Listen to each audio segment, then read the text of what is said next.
and be charged to go and do what they do as far as politics is concerned. So you're watching live pictures from Benin City, the Edo State capital, from the Baptist Convention Ground, TV Road off Siluku Road, there in Benin City, live on Channels Television.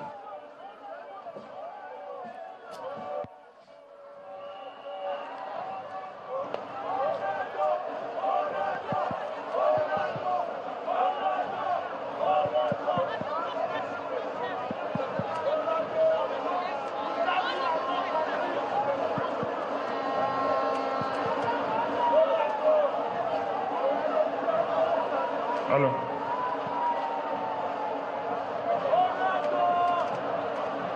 Labour Party.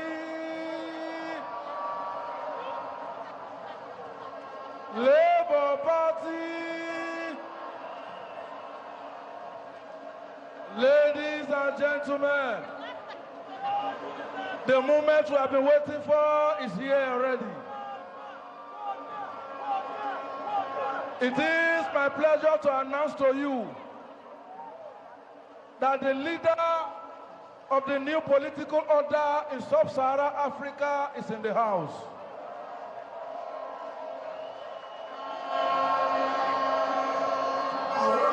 To you that the global face of Africa unity is in the house. Ladies and gentlemen, the president you are waiting for after the tribunal, you can do it better. You can do it better. You can do it better because you know who you voted for. You know who you voted for. Of course, the new political order is being led by no other person than His Excellency, Mr. Peter Obi, is in the house.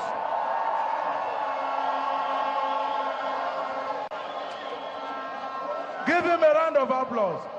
You can do better. Give him a round of applause. Labour Party! He is the face of Africa unity.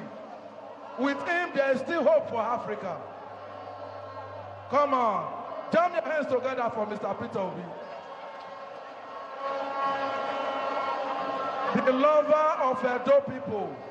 He is the lover of Edo people. He's in the house. You are welcome, sir. We want to also announce the presence of a very humble and dynamic chairman, the national chairman of the Labour Party, the emerging largest political party in Sub-Saharan Africa.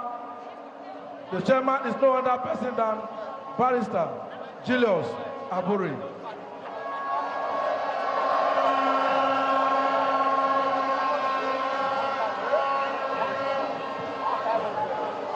Of course, the entourage from the national are all here.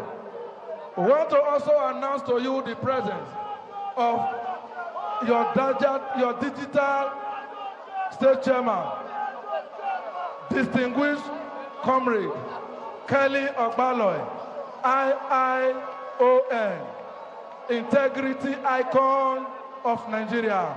Come on, give him a round of applause.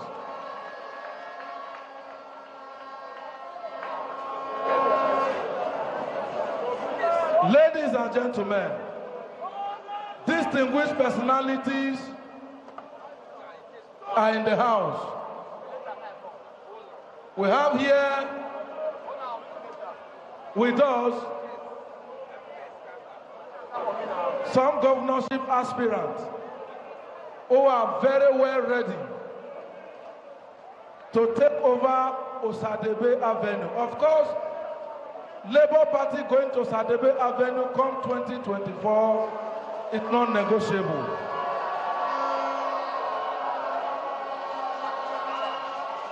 It's not negotiable. It is a done deal.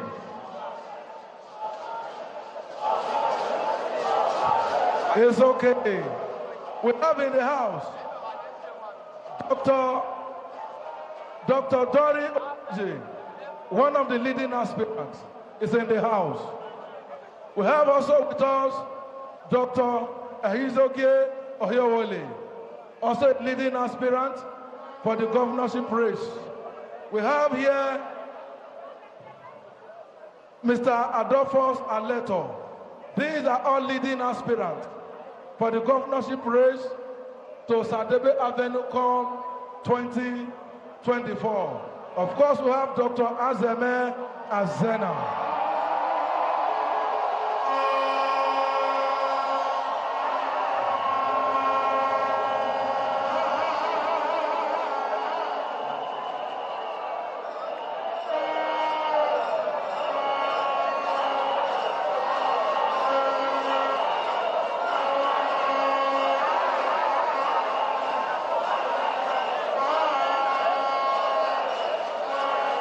It's okay. Labour Party. Labour Party.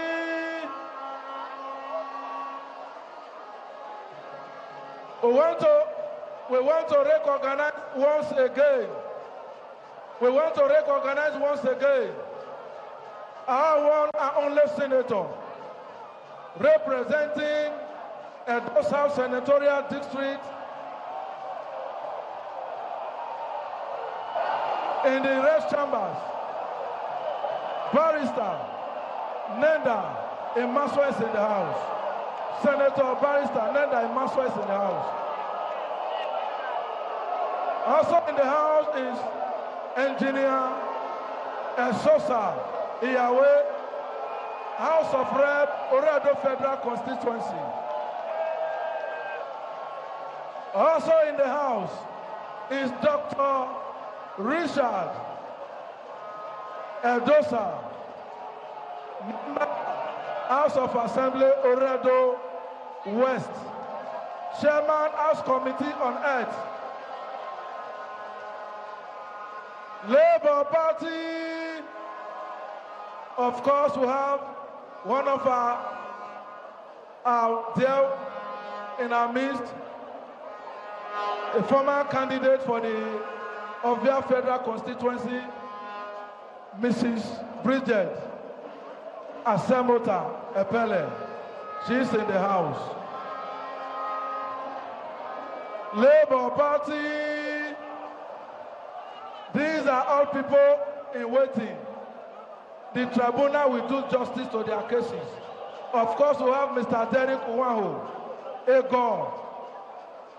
Ego constituency, Edo State House of Assembly, waiting to be sworn in very soon. We have so many of them. Labour Party, forward ever.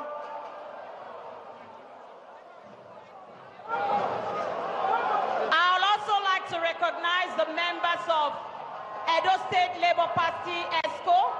They are all here present. I don't want to call their names one after the other. I will also recognize the LGA chairman for Labour Party in Edo State. For the 18 local government areas, they're also present. We welcome you. Every other visitor, we welcome you. We appreciate you. We thank you for coming. Thank you. Thank you, thank you, thank you. Labour Party, forward ever. Papa, Mama, Pekin. We know say na Edo State we dey and na Benin we dey. So we need to tell Okote how we dey take greet am for Edo State. You know say when we say Labour Party, we say forward ever. When we say Papa, Mama, Pekin, Osataene. Labour Party, Forward ever. Papa, Mama, Pekin, Osataene. Make we explain to our visitor wetin that one mean. It means say God has said it already. His mandate we will get. Papa, Mama, Pekin. Thank you very much. Now Edo State we dey. When the wife came to Benin, we named her in Edo language. We gave her a name, Mrs. Margaret Osarieme Obi. So we know that she has added that to her names. Our wife, our daughter, we want to, she's not here, but you know we women, we must greet our mama. So we won't greet our mama so that our papa will tell her when he reach house. Mrs. Margaret Peter Obi, Labour Party! Papa, Mama, Pig! This is how we do it in Edo State. Labour Party, we want to recognize the presence of Dr. Loretta Oduwa, a frontline aspirant governorship. Labour Party, she is a mobilizer and the brain behind so many things. Thank you. Labour Party, we want to recognize some leaders in our midst. We want to recognize the presence of Barrister Olumide Akpata.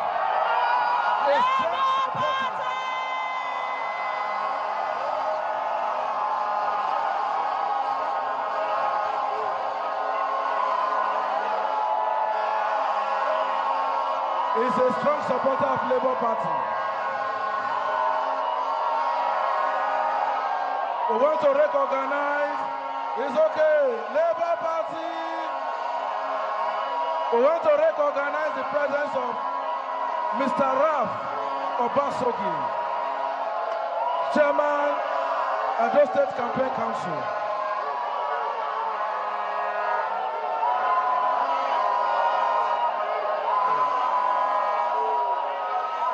Also in our midst is Ambassador Princess Asha Okoze.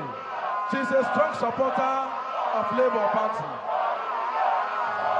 Of course, Dr. Dori Okoje is in the house.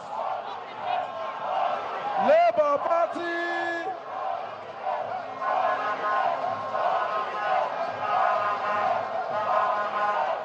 We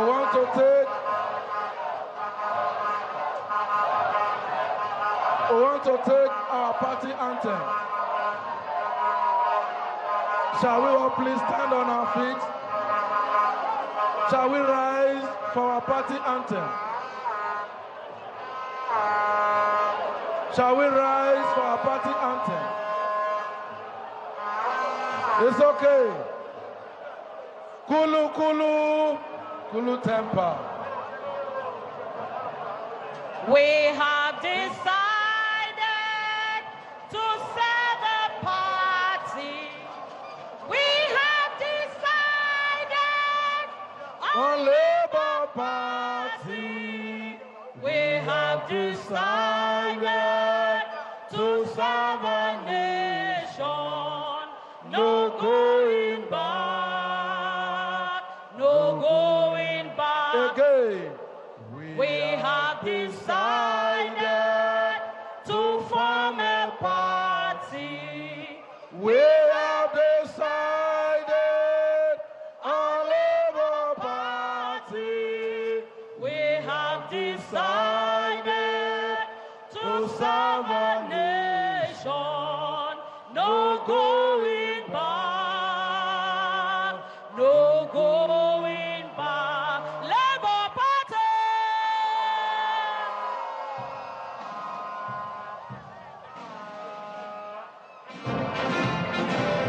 National anthem.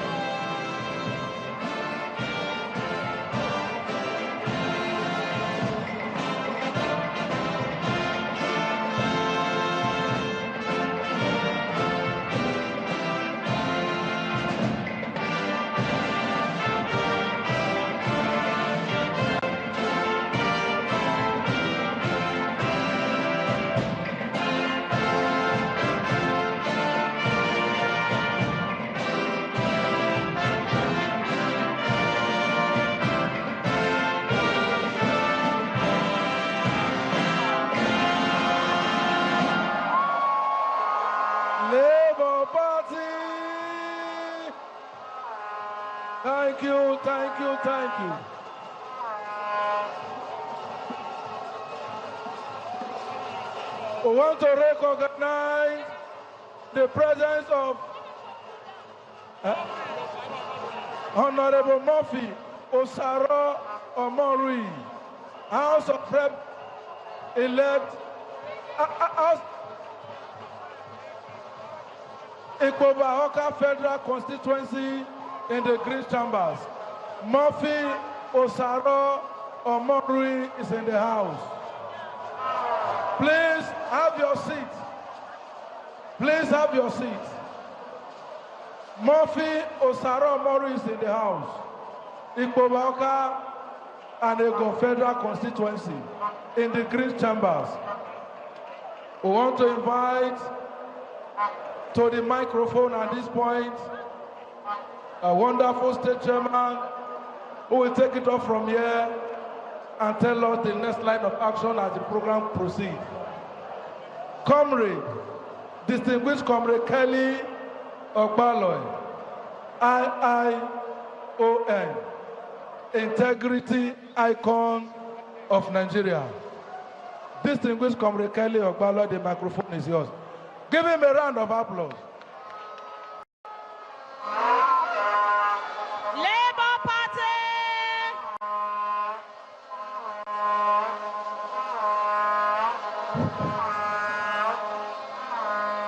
Labour Party! Labour Party! Labour Party! Forward ever! Forward ever! Forward ever! Backward never! Backward never! Papa, Mama, Pikin. Thank you.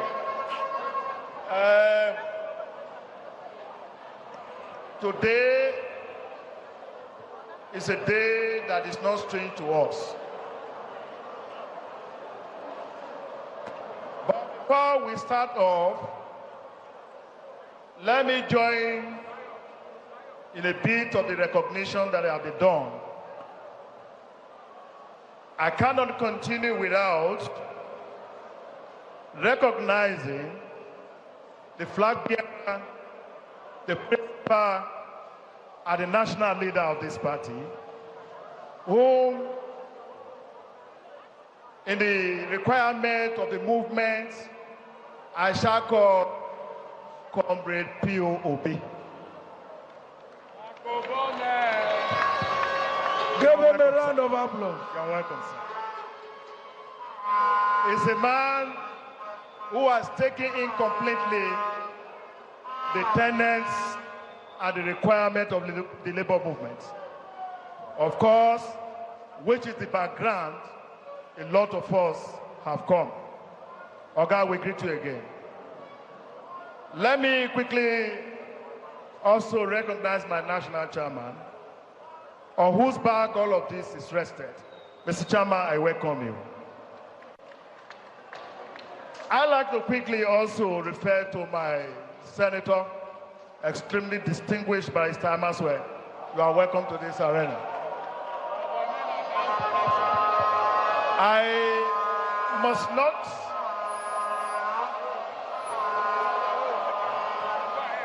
not also lose sight of Engineer Yahweh is in the house as well. To me, it looked like one of the youngest Federal House of Representatives in the midst of all I have seen so far. Yahweh, you are welcome.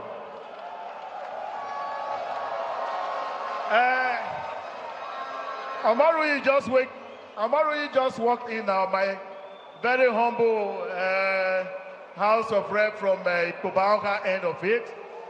I see you and I thank you for coming to join us. Not removed from the queue is my humble Dr. Edosa of the Edo State House of Assembly. You are welcome.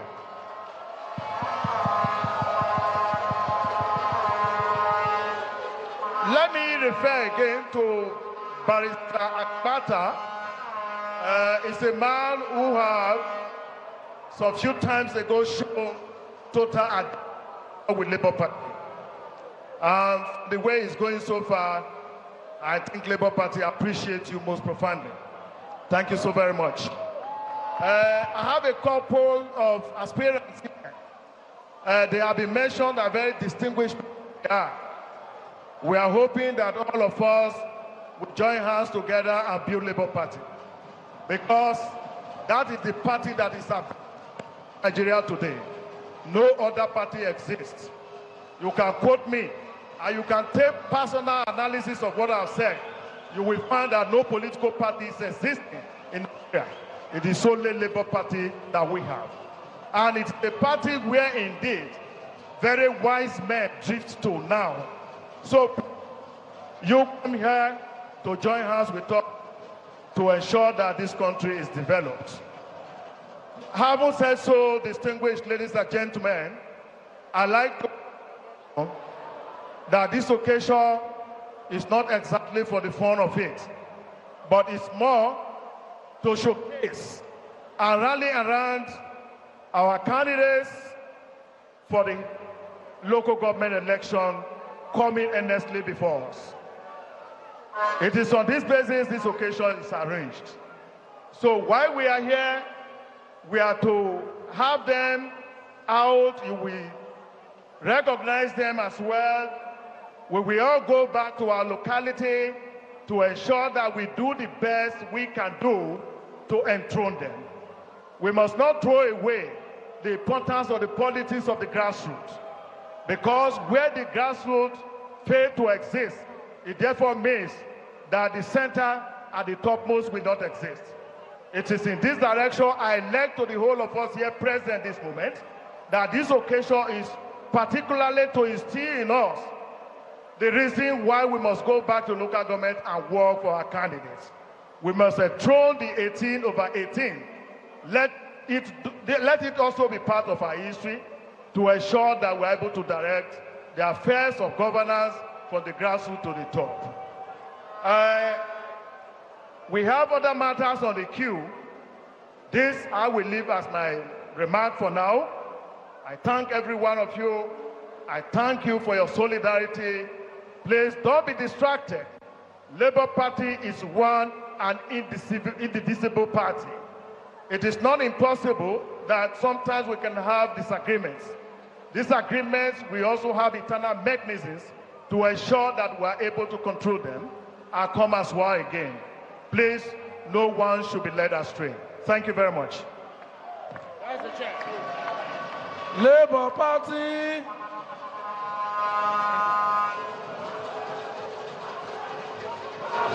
We want to, at this point, let all the candidates, local government candidates, file out. It's okay, it's okay. Labour Party candidates, please file out here. Just file out here. Candidates file out. Obey.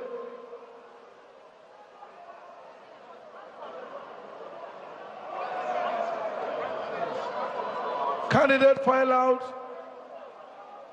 For the second time you had before, this is the second time I want you to file out. Just spread out the various LGA chairmen, the chairman and their vice. File out. File out.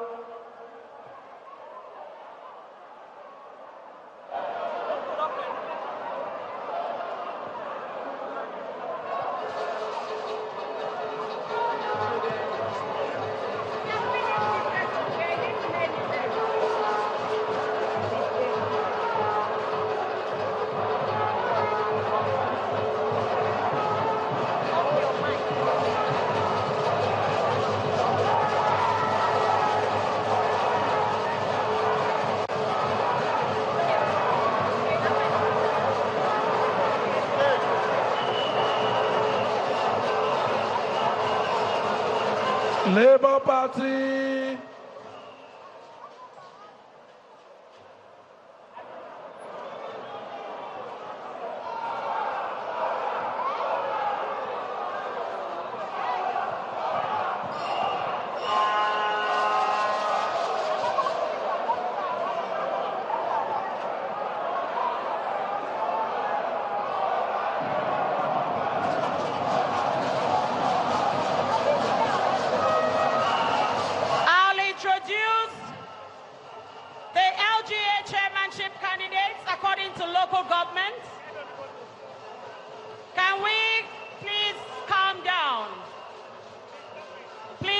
calm down. Thank you.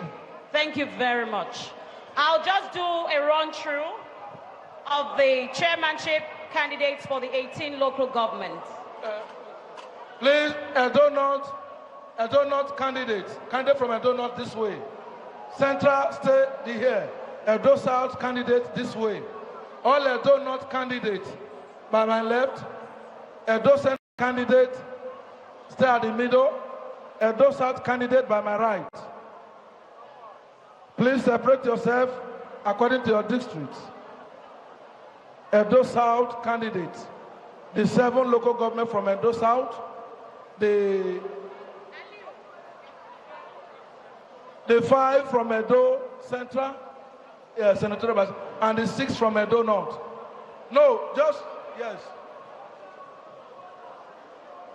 Let there be a space.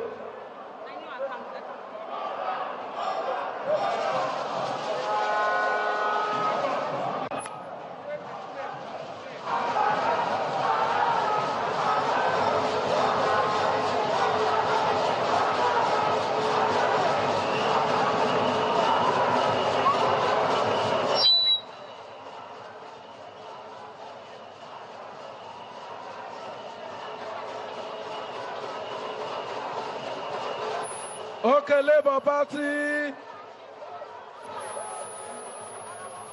Labour Party.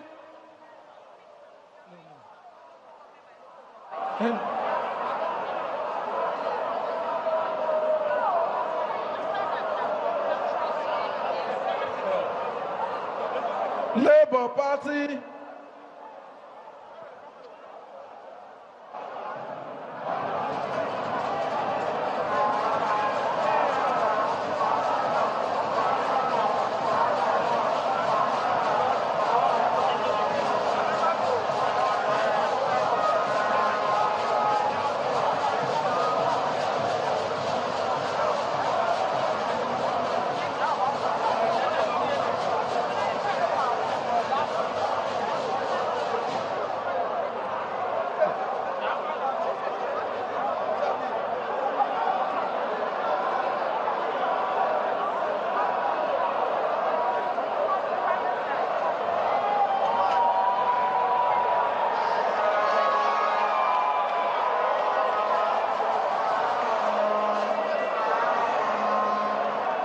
Edo North.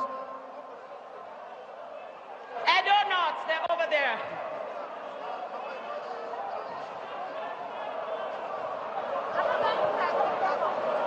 Katie Inegbenebo, please come up stage. Please.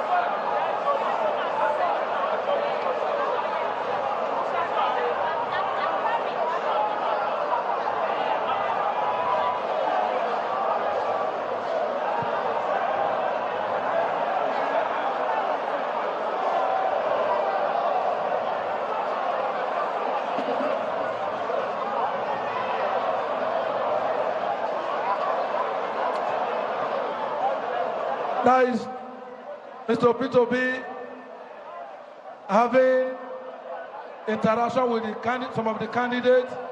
He's talking with the Edo Central people.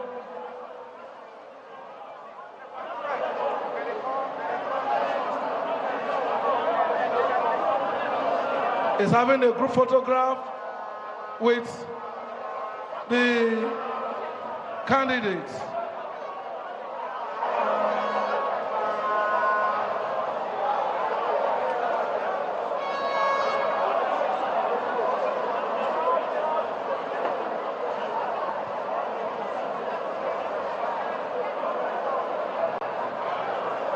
Nice group photograph. The national chairman of the party.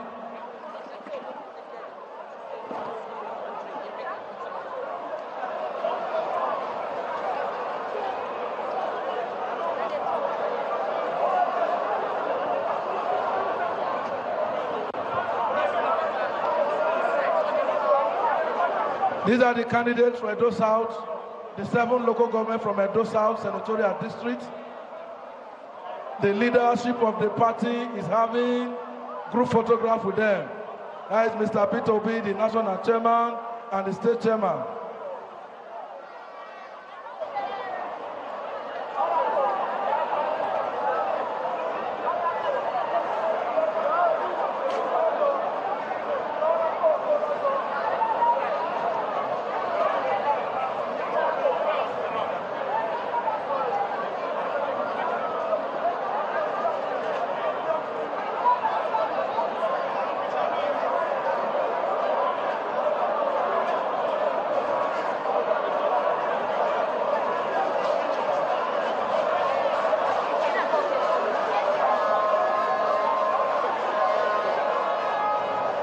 We want to call on the speakers who will speak on behalf of the 3 senatorial districts to come on stage.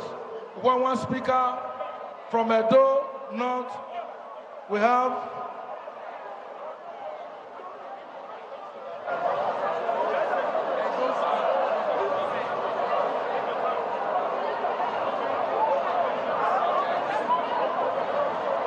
let's start from Edo South, Kennedy Oriaki, pharmacist Kennedy Oriaki. Please come up and speak on behalf of, yes, speak on behalf of the Edo South chairmanship candidates. Then for Edo Central, Uwagbale Silvanus, please come up as well. From Edo North, Oshobo, please come up as well. 2 minutes to speak to the people, greet our national leaders, and tell them your plan of actions. You are welcome, sir.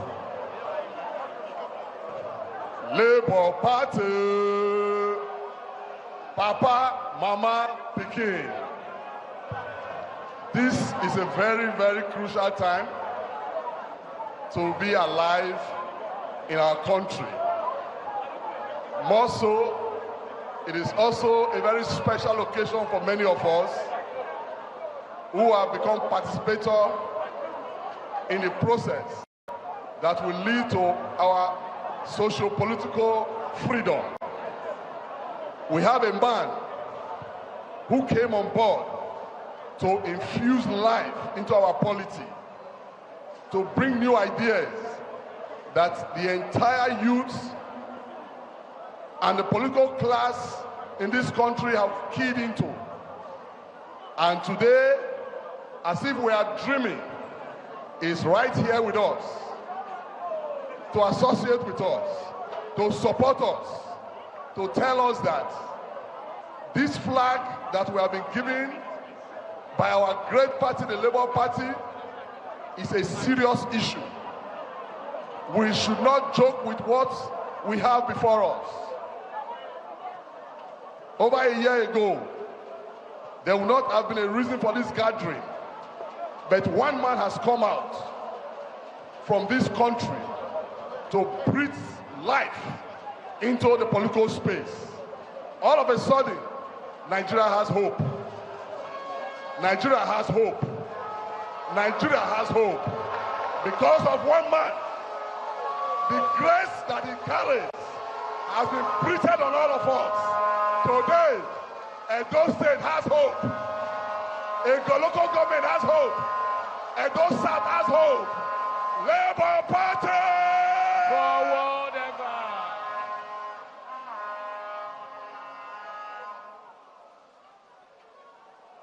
Papa, Mama, Pikin.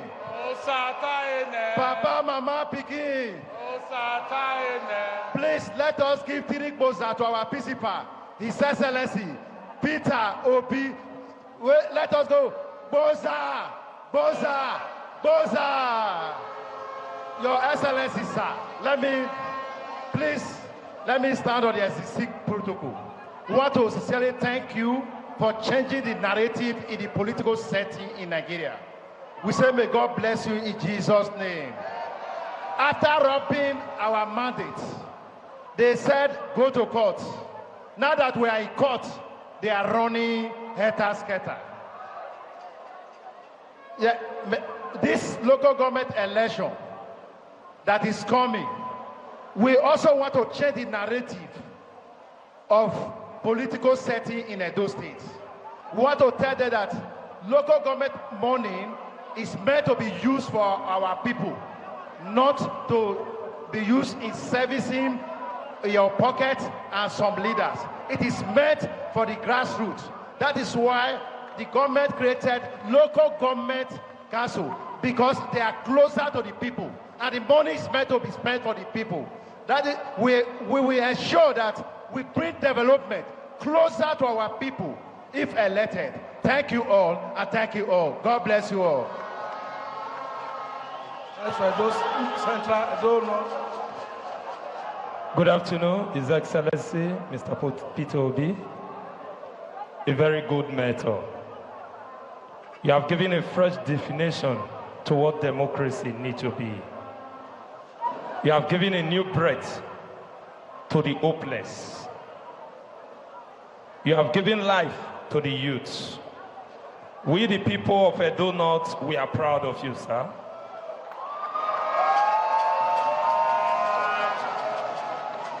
If you look at the atmosphere today and the candidates you can see here, we are youths. If not for you, sir, where would we have been? Who would have given us this opportunity to build for the grassroots?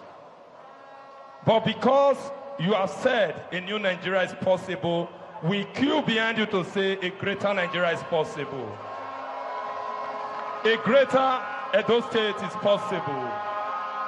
A greater Isako East, Isako West, Isako Central, Akoko Edo, Owan West and East is possible. And we are going to represent you to the fullness. You have taught us that we need to build before we eat.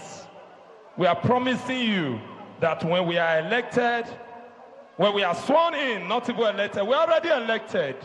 Very soon, we have the vote. We are winning the elections for you because you have set a good podium for everybody to follow. Sir, we shall do our best to build local industries that will take the youth out of the streets in the Edo North. Whatsoever that is your wish, we shall deliver from the grassroots. We shall not disappoint this party because we have said our mumu don't do. That's the reason why we are standing here today. Thank you very much, His Excellency. May God bless you, Amen. Guide and protect you. Amen. I know that very soon the victory will be announced and we shall celebrate in our various homes. Thank you, sir. Thank you, thank you, thank you.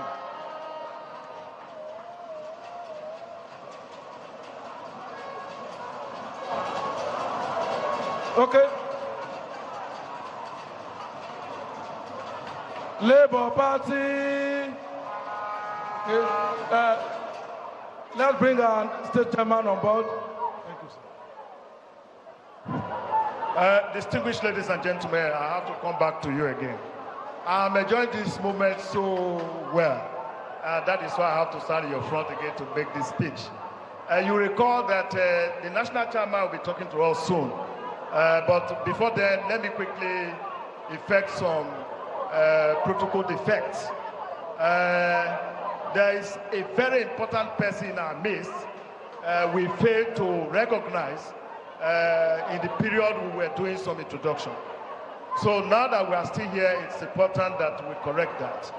I'm aware and I can see that Right Honorable Mrs. Elizabeth Ativie is in our midst.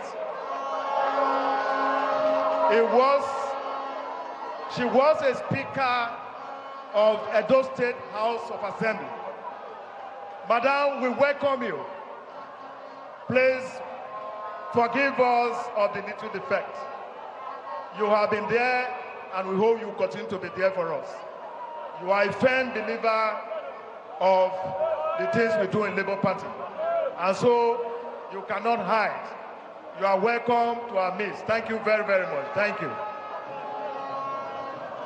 Labour Party. Forward ever. Labour Party. Forward ever. Forward ever. Backward never. At this point, we want to invite to the microphone a very wonderful national chairman who is the chairman at this time that Nigeria is moving out of consumption to production. Of course, the emerging largest political party in sub-Saharan Africa is not easy, but one man is there for us. A very humble and distinguished comrade barrister, Julius Aburi, is in the house. Labour Party.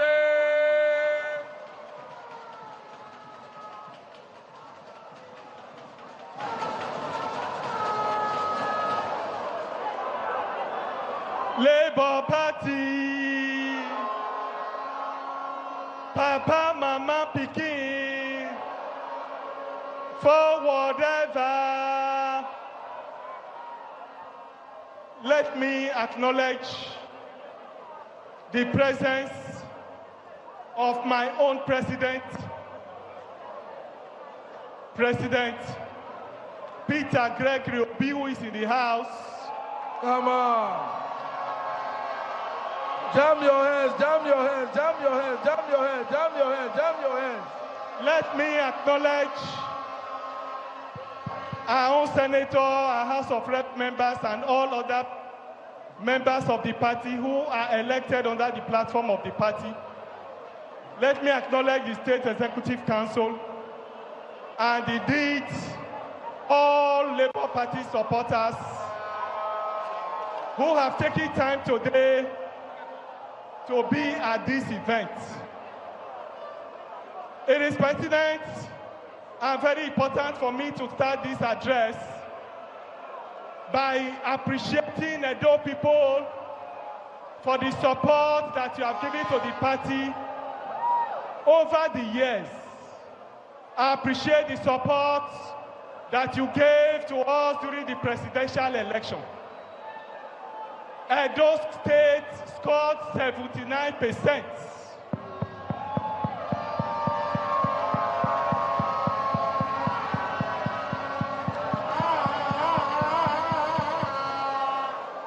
With all the federal might, with all the state might, with all their resources, we denied PDP and APC of scoring 25% from Edo State.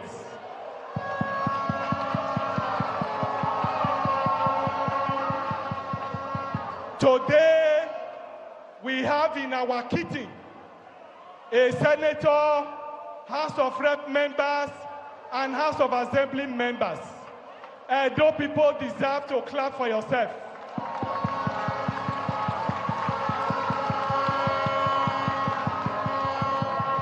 You will all agree with me that we won the presidential election, but they stole our mandates. They have murdered sleep and they will sleep no more. And that's why they are running and jumping from pillar to post. Because they have murdered sleep, they will sleep no more until we recover our mandates. And I'm sure that by next month, we will be jubilating for the victory that will be pronounced by the court.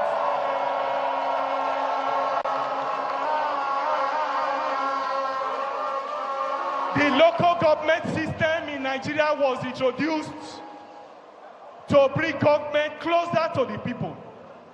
It was introduced to bring development to the people. It was created to bring healthcare facility, to bring education, to bring life to the grassroots. It was created to bring better life to our people. Unfortunately, and unfortunately, and unfortunately, and unfortunately, our governors across the federation have destroyed the local government system in Nigeria. Why we want to praise and commend Governor Obaseki for allowing this local government election to hold.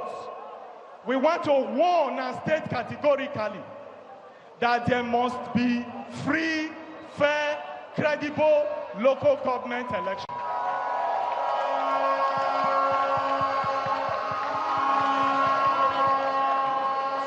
We want to appeal to the governor of Edo State that the rumor are hearing that he's going to write result in Osadebe Avenue should be discontinued.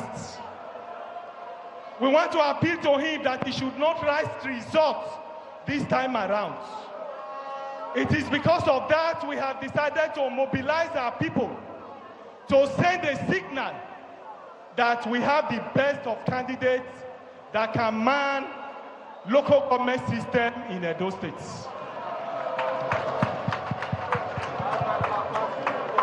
Today, you will agree with me that the new Nigeria we are pursuing, the new Nigeria that Peter Obi and the Labour Party have come to represent, is driven on performance, is driven on integrity, is driven on honesty, is driven on performance, is driven on proactiveness.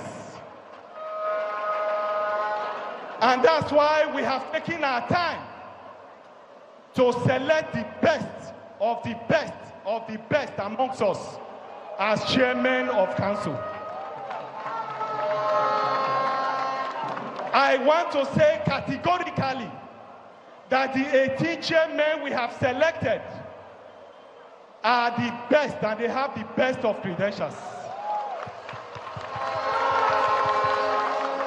Like our principal Peter Obi will say, take their credentials and go and verify. Take their credentials and go and verify. They are unblemished and we recommend them to you for you to support them, for you to defend them, and vote for them come September 2nd. If you vote for our candidates, I'm sure you will not have regrets for voting for them. Therefore, without much ado, I want to recommend all of them to you.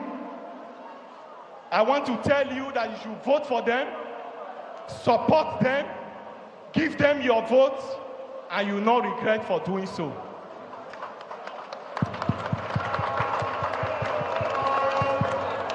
Let me, at this stage, invite our own presidential candidate, the man of the moment, Peter Gregory Obi, to give his remarks and then assist us to present our party flags to the national leader of our party,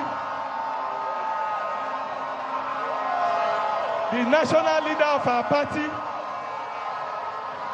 is here.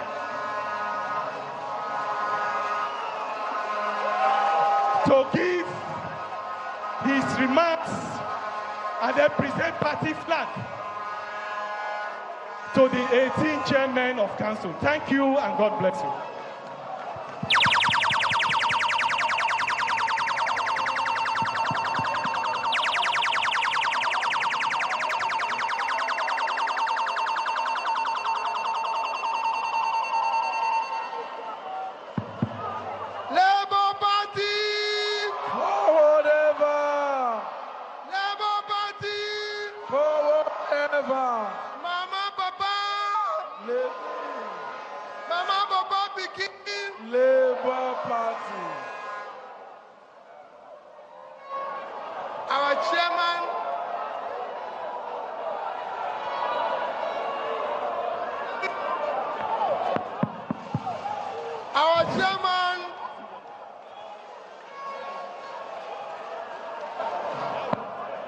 Our chairman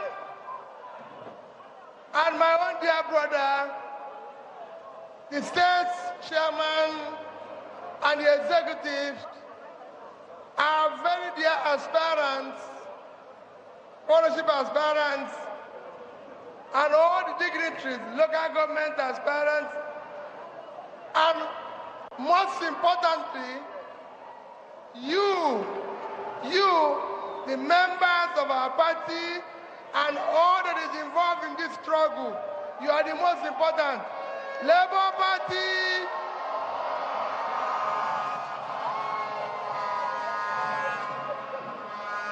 when Chairman was talking to you why this election is important, I will tell you why it's important and even tell you my own experience as governor.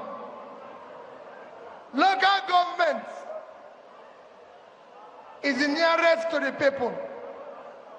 Local government is supposed to be the route for ensuring development. It is a system that is closer to the people, and the three most critical areas of development are health, it is in the local government through the primary health care. Number two is education. It is through the local government. Because when you talk about education, you talk about basic education, which is primary and secondary, is in the local government. And pulling people out of poverty.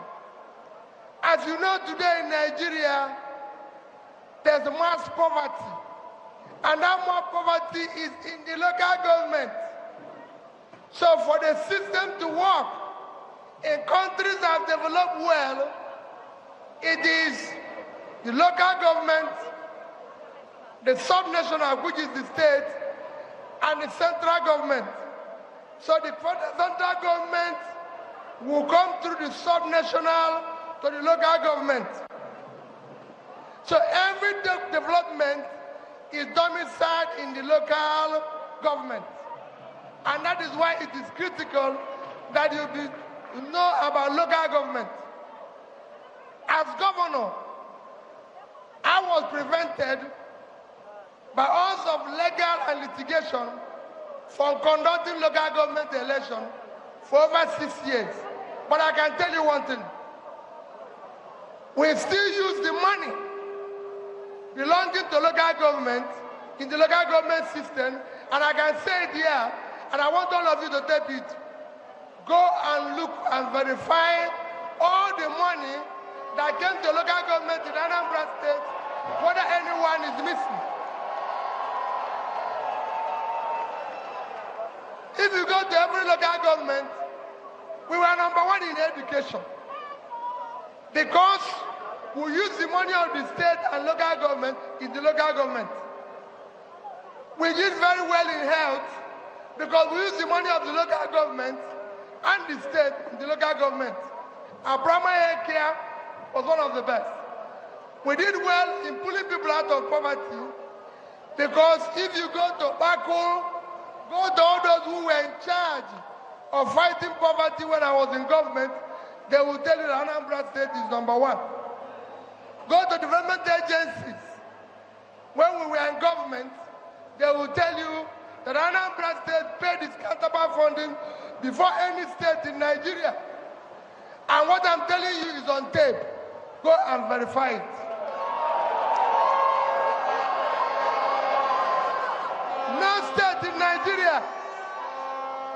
No state in Nigeria paid its counterpart funding to any development agency before Anambra State.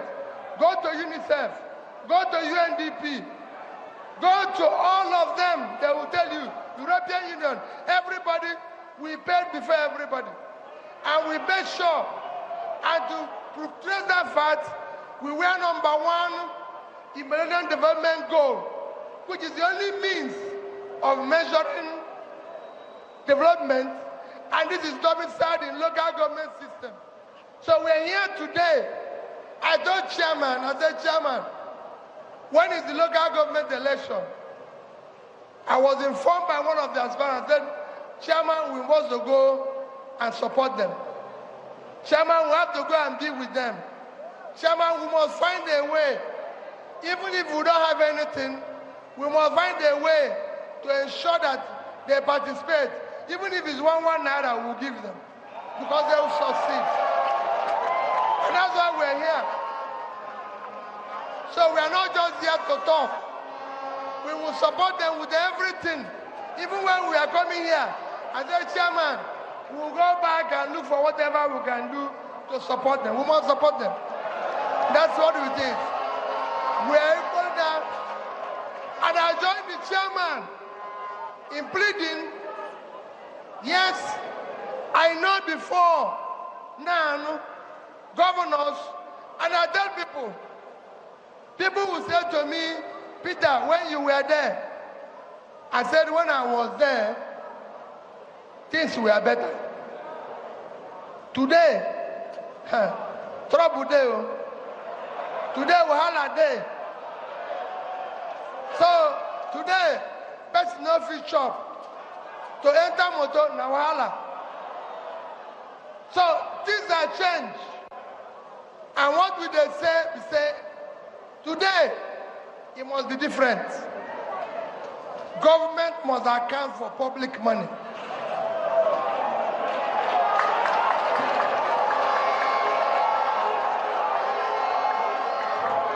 Today, across Nigeria, people are hungry. Today, across Nigeria, people are dying. People are not sure their children will go to school. So things don't change. And we are saying that those in government must also change and do the right thing. People have suffered enough in this country. That suffering must end. We must start now pulling people out of poverty. If we don't, I'm worried that one day, even those of us in government will wake up. What thing we go see, we not gonna agree. Because we must now. So those of you who are contesting, go and tell the people what you will do. And whatever you say, if you succeed, do it. No more profits and fail.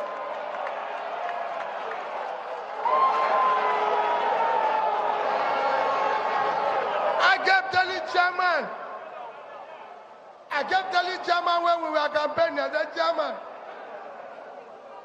I kept telling chairman when we were campaigning, chairman, I'm campaigning to be president because I can say it any day, I will solve the problem of Nigeria.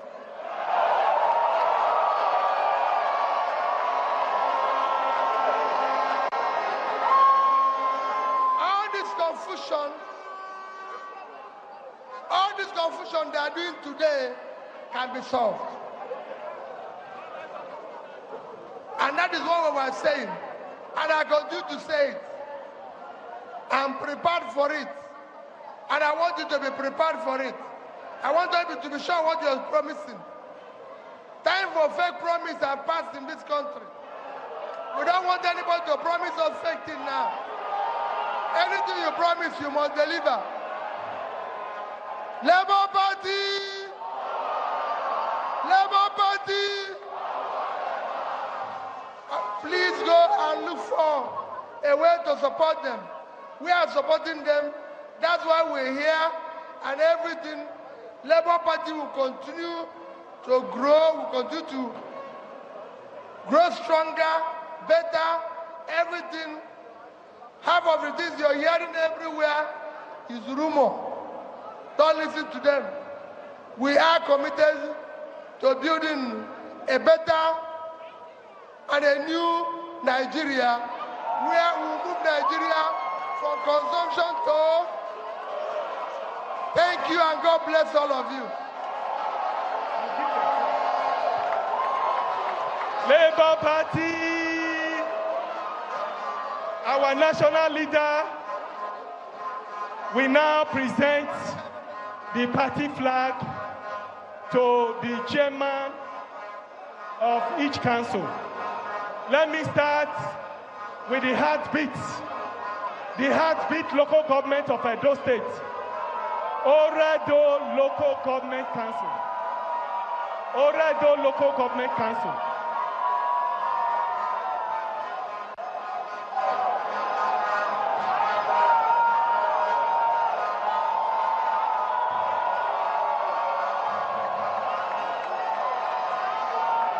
Itoba Oka Local Government Council.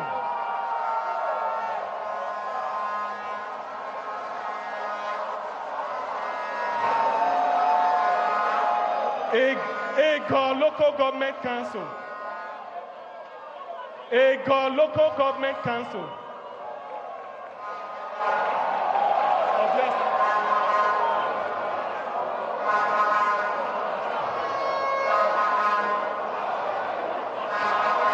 Ovia Southwest. Ovia Southwest.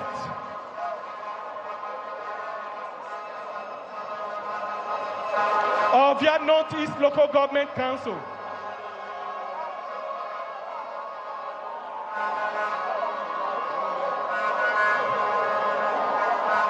Uhuode Local Government Council. Uhuode Local Government Council.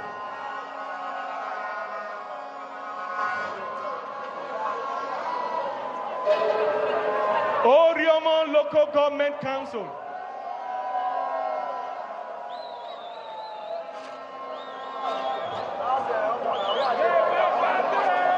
Forward ever. Esan Northeast Local Government Council.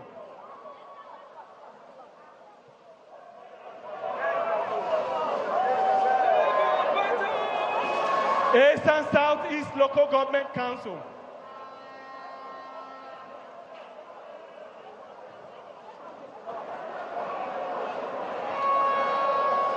Eastern Central Local Government Council.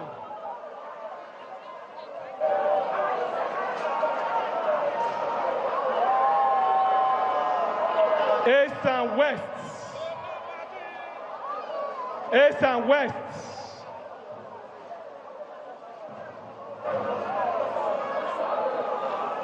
Igwebe. Igwebe Local Government.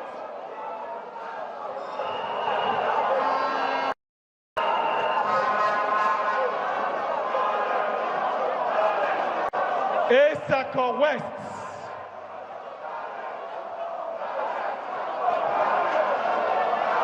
Esako Central. Esako Central Local Government.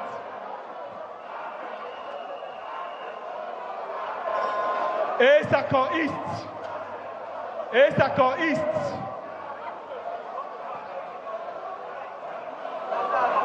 Owan West. Owan West Local Government.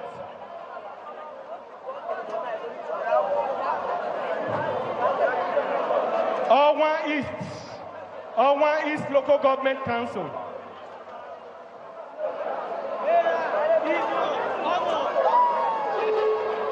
Akoko Edo. Yes. Akoko Edo.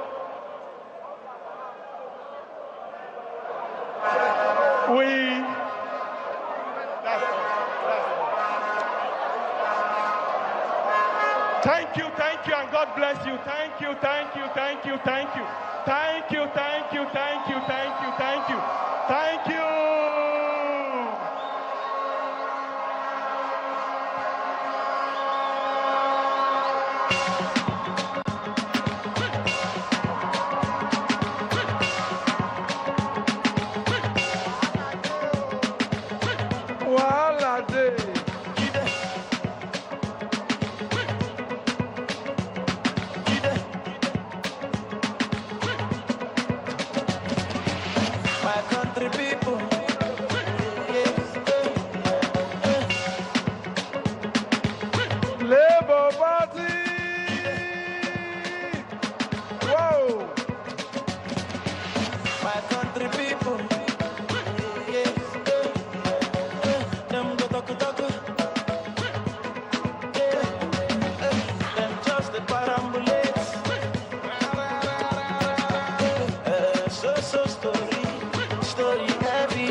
Ambassador Chris Iwodaro is in the house. Forget about the big things, so we can talk about the small things, so yeah.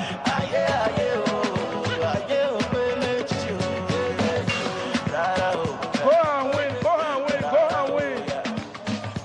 Edo State belong to Labour Party.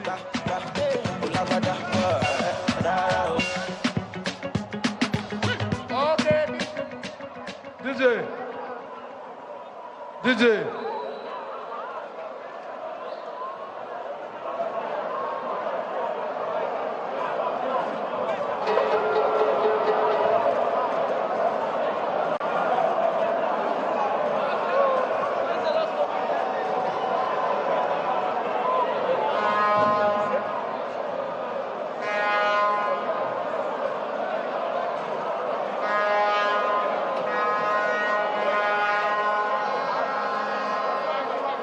Ambassador Chris, you are a great man.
States, please. All candidates, go back to your seats, please. Okay, DJ. All candidates, go back to your seats, please. DJ, give us music.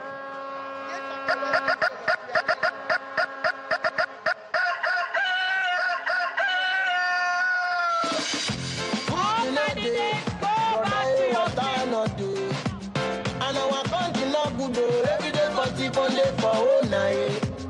One man wait if my drummer, them go show him face for crime fighter. Rich man wait if money, no man, we not they see their face for crime fighter. Tell me something I don't know why. Rich man go they all like we are. One man go they shine. Rich man go they all like we are. One man go they shine. They gonna lead us well. Don't let this nation to fall inside well. Mr. President, lead us well. If you be governor, govern us well. If you be senator, please go back to your seats. Thank you very much. Thank you. Thank you. Thank you. Thank you. Thank you. All right.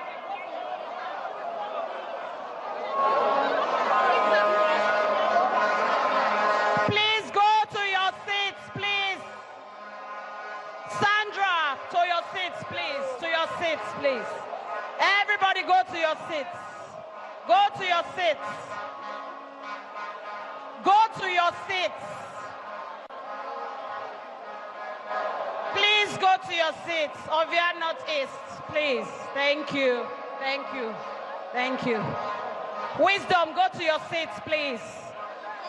John, go to your seats, please. John, go to your seat, please. It's okay. It's okay. Can we all go to your our seats, seat. please? Thank you. Please go to your Thank seat. you. Thank you. Thank you. Go to your seat. Please clear the stage. Please go to your seat. Please clear the stage, sir. Please leave this place. Thank you. Thank you. Thank you. Thank you.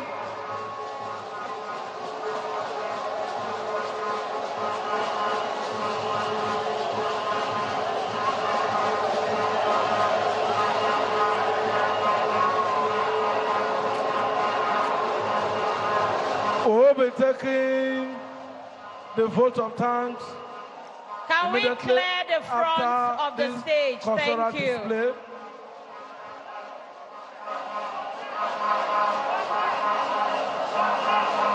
Mr. Moregi, CID,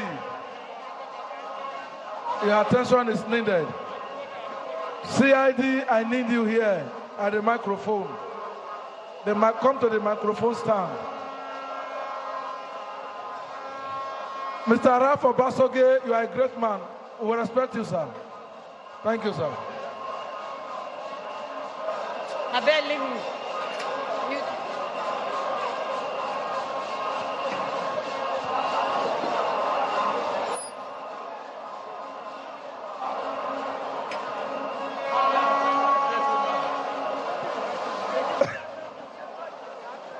Honorable Pauline Omogbelea, the great woman leader, global woman leader, Labour Party of those states. Indeed, you are a great woman.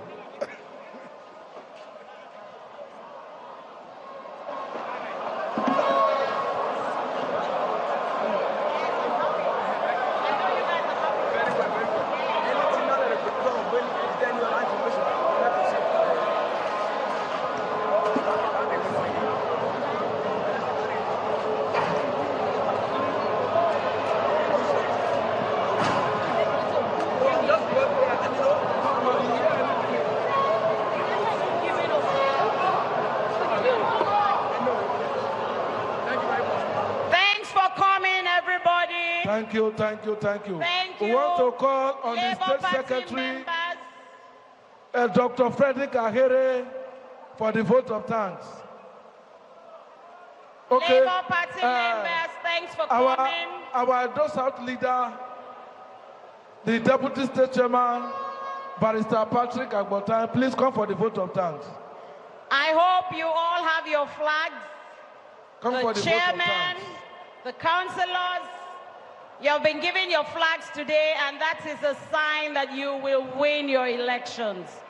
So, on behalf of the women of Edo State Labour Party, all of you, Godspeed. Thank you. Thank you. Great things happen when God messes with us. We know the Almighty God abided here today, and has granted His grace and favor upon all of us here today. So on behalf of our principal, Peter Obi, on behalf of the national chairman, Barrister Julius Abore, on behalf of the state chairman and the entire executive members, at the Edo Benin Baptist Convention ground in Benin City, the Edo State capital, we've had the presidential candidates of the party speaking about how important the local government is in governance in Nigeria. And I'll be speaking to some of the candidates of the local government election, which is going to hold on September 2 shortly.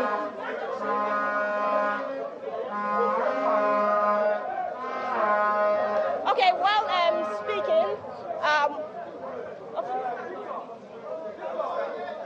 while I'm speaking on the importance of local government, the presidential candidates of the party talked about how important that level of governance is in getting people out of poverty. And to that, with regard to that, he advised the candidates of the party to ensure that whatever it is, whatever promise they make to the electorate, the promises, those promises are thereafter met. It's not that they speak and then when they get into that position, they do not fulfill their promises. So that's one key advice he gave to the candidates of the party. Now, I'll be speaking with some of those candidates. I'll also speak with some other members of the party, key leaders of the party as well. Okay, please come. Mr. Olumide Akpata is a member of the party. Good afternoon, sir. Good afternoon. How are you? I'm fine, thank you. We had the presidential candidates of your party talk about how important the local government election is and the local government itself. Now, how confident are you that the electorate will turn out to vote for your party, given that after the presidential election, people felt that their votes did not count then? I'm very confident. I mean, did you see or did you feel the energy in the room? That crowd was not rented. That crowd is the people. The Labour Party is about the people, and the people understand that Labour Party is for them. And we have made them understand that if they don't come out to vote, it will be to their own detriment. And they fully understand that. That's why they're here. They were here to receive our presidential candidate. They are here to... Look, you know what? This is about the candidates. We have candidates for all 18 local government chairmanship positions. The people recognize that Labour Party is interested in them. They have campaigned, they have gone to the markets, they've gone to the hospitals, they've gone to the schools to campaign. I have some of the chairmanship candidates right here, right? And I want you to hear from them directly that they feel the pulse of the people, and the people are going to reward them with their votes. As long as the elections are free, fair and credible, the people will reward them with their votes. So if you don't mind, let me invite for you the chairmanship candidate for Oredo local government. Okay. And then there's also the chairmanship candidate for Ego. This is Mr. Onagise Ero, and this is Mr. Oriahi. This is Mr. Oriahi. You know, so, I mean, they will tell you, they have the people know that Labour is for them. And these are two chairmanship candidates that I think I'm going to step aside and let you talk to them directly. Okay, now, what are your plans for the election? You talked about people knowing that you are on the ground, people knowing that you are for them. How confident are you that they're going to listen? And let's also look at voter education before this time. How prepared are you? Do you think people are? We have been running our campaign for close to 2 months now, and our message has not changed, bringing governance to the grassroots. And what we have always maintained is that you cannot bring governance to the grassroots without communicating with the grassroots. That void that has been there all this while, that has made it practically impossible for successive governments to deliver to the people, is the first thing we want to preach. And that is why we have told them that we're going to form a community advocacy unit to reach into the hinterlands of our grassroots, so that our people will understand what government is doing and what government plans for them are. And we will also hear from them, their yearnings and their aspirations, so we can use that to formulate a policy direction in every sector that we are faced with. So we have been reaching them, we have been going, we will continue to do that on the day of the election. And we are very sure, because of the wide acceptance that we have, that the people will not only vote for us, they will cooperate with us in entrenching a governance that will turn out better for the people of my local governments. Okay, giving advice to the candidates, Mr. Obi specifically talked about or advised the candidates to ensure that the promises they make are kept. How do you intend to do that? Well, we come from a background where integrity has been our watchword. We count on our antecedents. We have only just been called to elevated to a new pedestal on which to unleash that which we have always retained.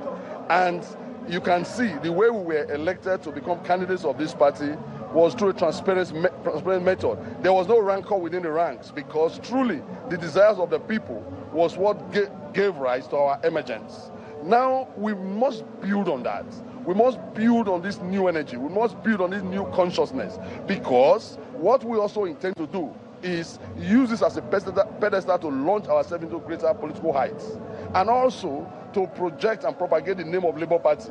Because if we are not able to deliver on our promises, we are definitely going to send the wrong message to the people that we are not interested in doing. because we have come to stay in Labour Party, we have come to build Labour Party, we are going to give hope to our people out there. Thank you so much. We have the candidates for Oredo Local Government Council. Yeah.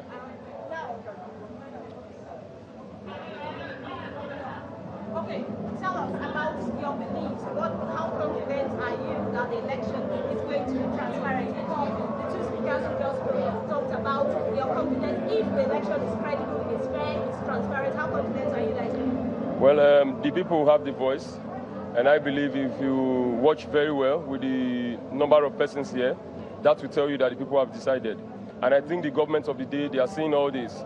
They are seeing our body language, and I believe they are going to do the needful. It's going to be credible. We are confident, and we hope that they don't try to turn things around, because the voice of the people is the voice of God, and they cannot change that. So I believe it's going to be free, fair, and credible. Yeah. Thank you. Yeah. Okay, you are the vice chairmanship. Yeah. The vice chairmanship candidate. Yes. Oredo, yes. Yes. Yes. What are your plans for the first 6 months? Firstly, we will say that we have our manifestos that which we are willing to work on immediately we enter office. One of the major focus is going to be our primary health care. We have 12 wards in Oredo, and these 12 wards are meant to have primary health care centers that are functioning, but right now they are not. So once we get into office, this is going to be our focus to make sure that in the first 6 months we have at least one primary health care centers in each ward that will have qualified professionals that will be there to attend to the patients when they'll come, and also give out drugs to these people. We also had free medical outreach, which we had free consultations to the people. We had free consultations for the people, and we had a lot of turnouts. We had over 500 persons that came for this outreach, and we discovered that a lot of people complain that distance to the hospital, they don't have funds to get just simple malaria drugs. You see people crying right there, that they could not afford malaria drugs. And it's so painful that these are things that are supposed to be our rights. These are things that we are not supposed to beg for. It's supposed to be what we are supposed to have as a citizen of Nigeria. So when we get into office, we want to make sure that we start making sure that primary health centers in Oredo starts functioning. Thank you.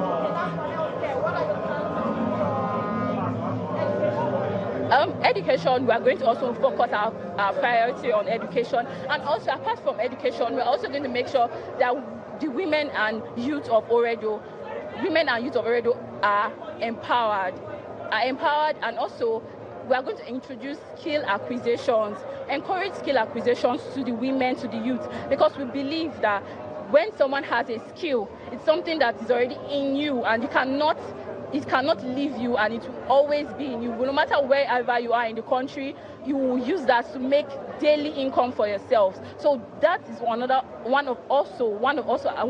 our priorities that we're also going to focus on. Yes, thank you. Yeah.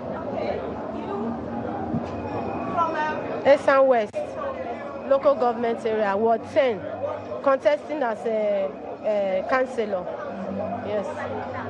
My plans is to change the narrative generally, so that they will know the difference between Labour Party and other parties. So I have plans in my ward, and I pray God give us the grace to scale through.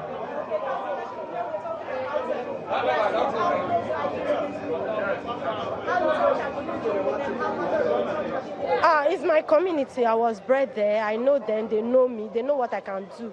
They know what I cannot do. So I don't need to pretend. They all know me because I grew up with them. I am the full candidate for councillorship candidate. Thank you very much. I'm Southeast, yeah. Correct, yes. The first 6 months, when I win, not if I win, because I know I'm going to win, my plans for the local government, the first 6 months is infrastructural development. We are going to rebuild our markets. open intra-community road and inter-community roads in the first 6 months, and we are promising our primary school pupils free exercise books every time they resume. We are promising them free exercise book every time they resume. Healthcare for the elderly, for pensioners, we are working on free healthcare for the pensioners, for free treatment for malaria and hypertension. That we can guarantee our people. The first 6 months we get into office. Thank you. Issaquah East. I was born and brought up there. I know them well, in total. I've lived with them.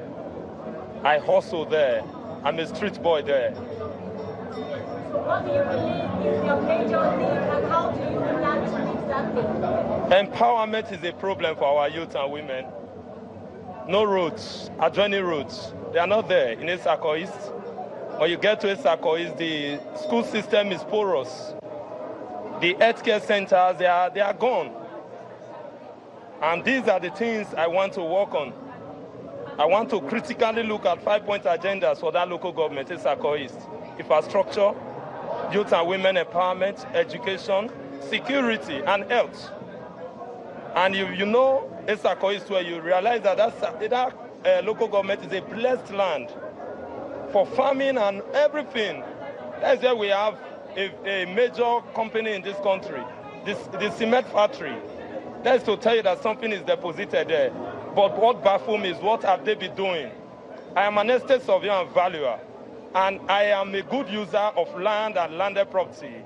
I know how to make the highest and best use of land and what is on it. And that's what I want to do for my people of Issaquah East. What's our education? What have you done? What do you think has been done so far? How effective is the education the voters have can be now? Voters? I have been going from door-to-door campaign. The problem in the local governments, people take advantage of them because they are in the rural setting. They are not in the urban area. They want to always enslave them by buying votes. And this is the reason why I've taken it to door, to let you know that that thing you are selling, you cannot make it up in years. Okay, thank you so much. Well, that's about it at the Labour Party, Edo State Labour Party mega rally for the chairmanship election, which is going to take place on September 2, 2023. You've heard them, and that's it. I'm Jessica Olugbese in Benin.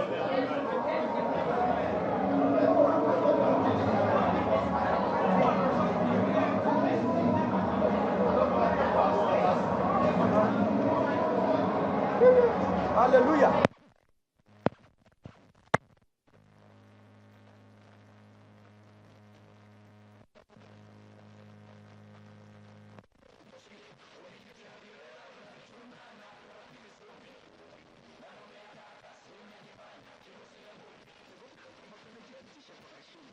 Thank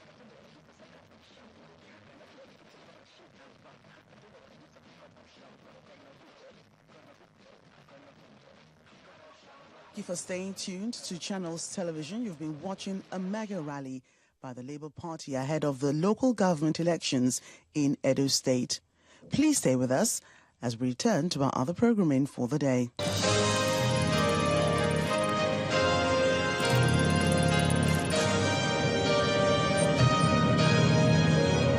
You've been watching a live Channels Television event.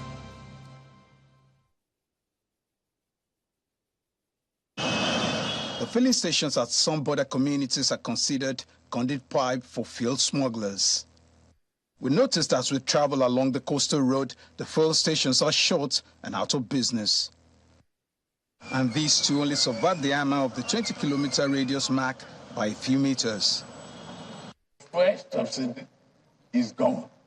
The anticipated effect of this announcement by the president seems to have trickled down to this corridor. The disparity in price between what fuel is sold in our neighboring countries and what it is sold in Nigeria has been brought almost at par. If fuel smugglers have been kicked out of business, what about those smuggling rice and other banned items? I spoke with two indigenes of Badagry, Emmanuel Afolabi, a tourism promoter, and Shola Adeneye, who runs a cross-border haulage business. What are the customs and the law enforcement agents looking all the way from the border? You can't imagine that kilometer all the way from border to somewhere around Badagry Market, Badagry Roundabout, people's home. I can tell you 80% of rice that we consume in our homes is foreign rice. Customs are doing what the government said they should do. They have done a lot of work. They can only do what they can. But these people that you are talking about, that you are calling, they are doing smuggling, they are hungry men. An hungry man is a desperate man. And a desperate man will do anything just to earn money. Are you getting me? They can close all the border. They can stand there 24 hours. Custom work is such that we have been given the powers under the Nigerian Customs Service Act 2023 to traverse every nook and cranny of this country, to make search, to intervene, to arrest any person, any house, any premises that we suspect may be housing unwholesome goods, what we call contraband goods in common language. We'll check in. To have a clear picture of the situation, we joined the anti-smuggling surveillance operation at the border. Cop smuggling. We'll patrol there this evening on surveillance to make sure that we checkmate smuggling activities.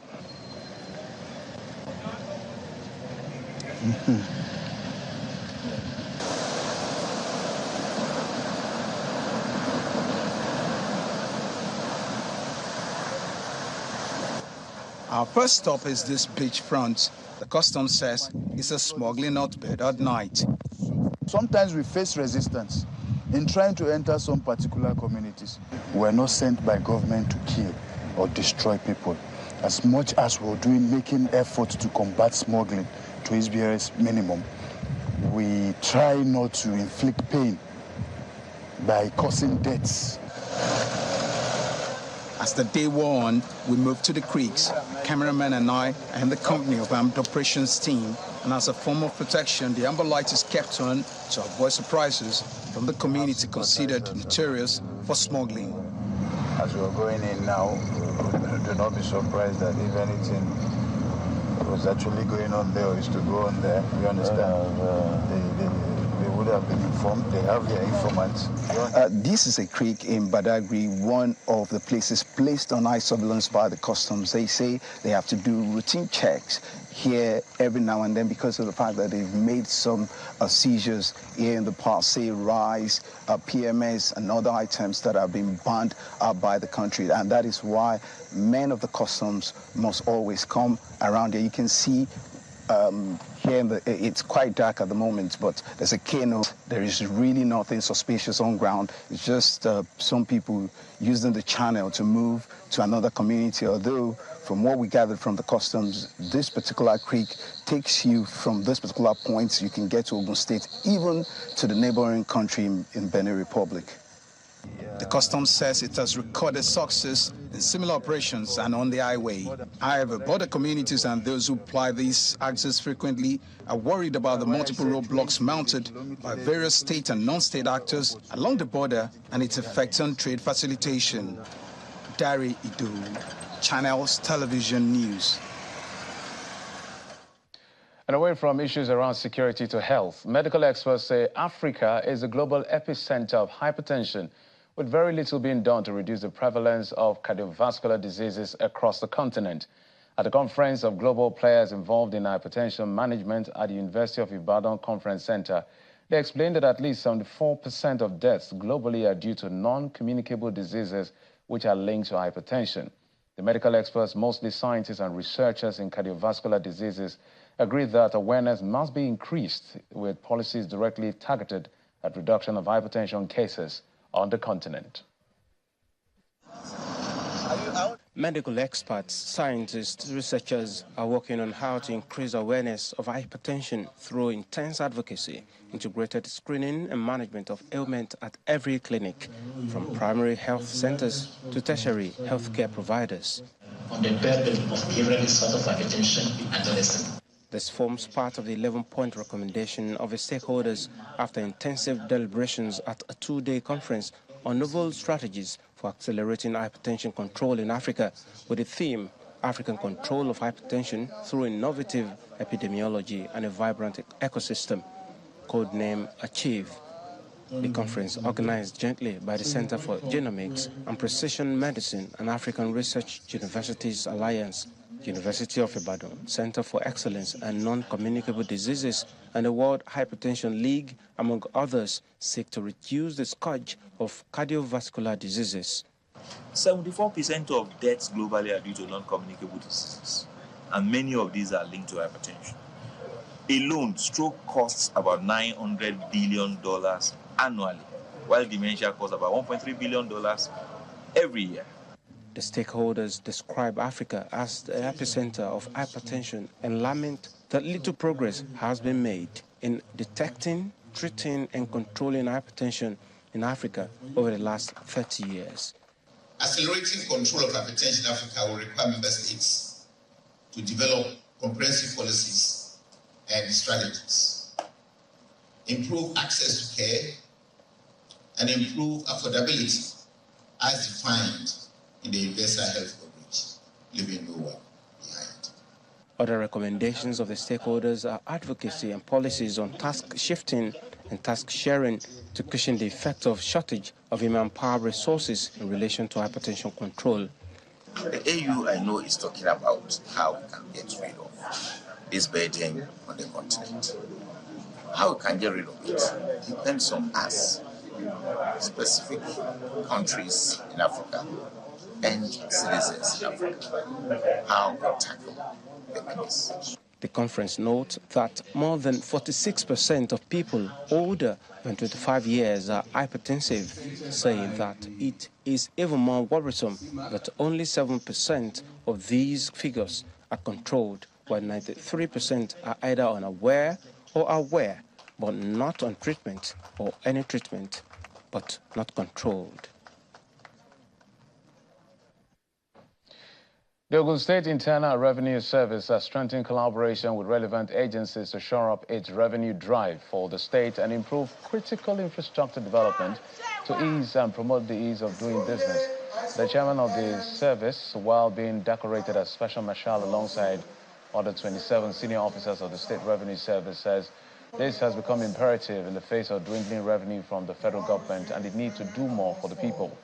While soliciting for cooperation, he said getting more people in the road taxes net, which includes vehicle license amongst others, will ensure more revenue for development and security for the state.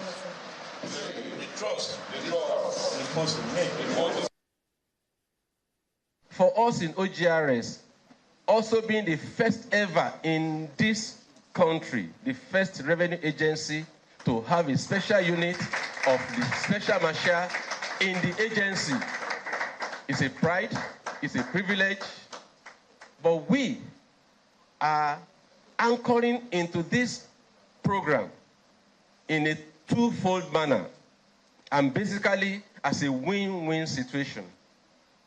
We are desirous of increasing the revenue collection of Ogun State. If you live in the nation's capital, Abuja, this might interest you. The newly sworn-in Minister of the Federal Capital Territory, Mr. Nyesom Wike, has vowed to demolish houses illegally constructed within the nation's capital, no matter whose property will be affected. Mr. Wike, who took his oath alongside 44 orders, was speaking during a press briefing at the office of the FCT Minister in Gariki, Abuja. Let's go to Abuja now to hear part of what he said. We must have to find out, so that we will have to see how we can put them back with immediate effect. And then the CP and your colleagues, you must identify the spots where we have the hot spots, where this crime. I have an experience that there are some of these boys, when you almost stop at Hilton, where the red light, the traffic light, they do as if they are cleaning their glasses. These are petty thieves. Even in the night, they rob people.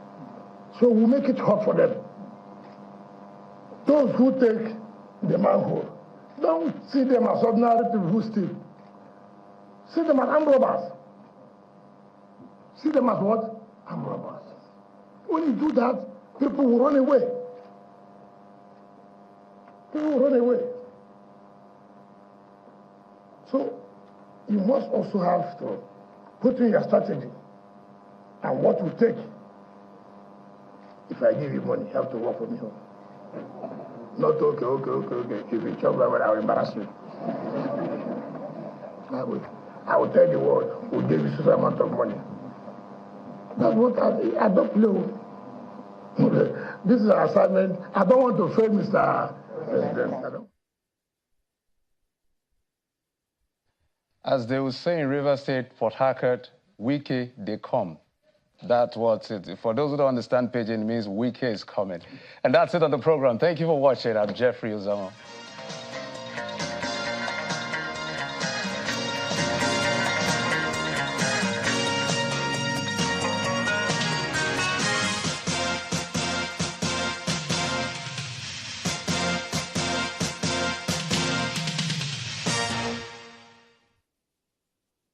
Stay connected to the world with Channels TV Podcast and get all the trending stories. Simply log on to channelstv.com, click on podcast, select the program of your choice, and listen. Our podcast is available on Apple, Google, and Spotify. Tap the expertise you trust. Touch the stories that touch you. Anytime, anywhere.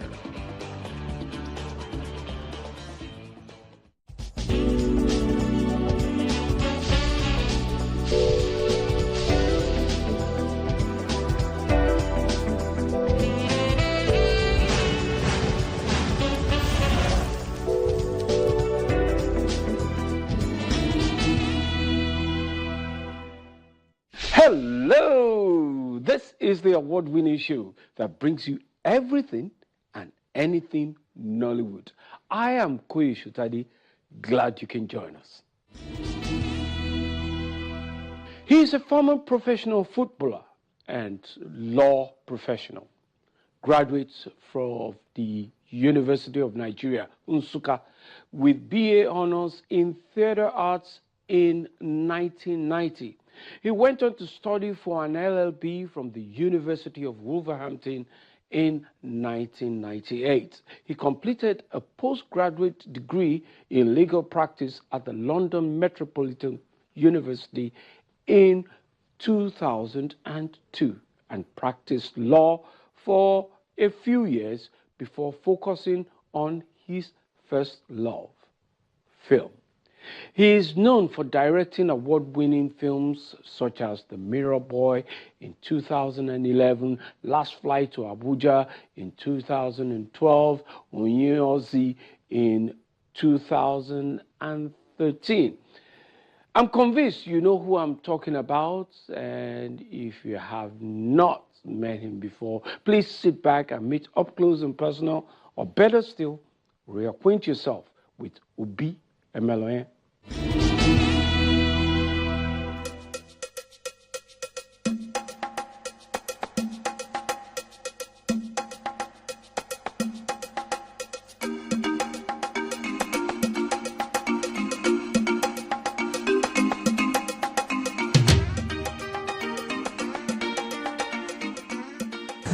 I really want to thank you for taking time out of your very, very tight schedule to have this conversation with us. Thank you. Thank you, Koyi.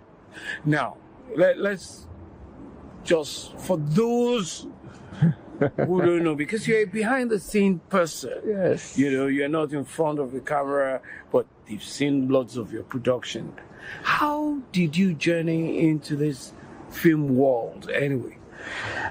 So for those who do not know who I am, my name is Obi Emeloye. I'm a filmmaker. I tell African stories, Nigerian stories, even though I live in the UK.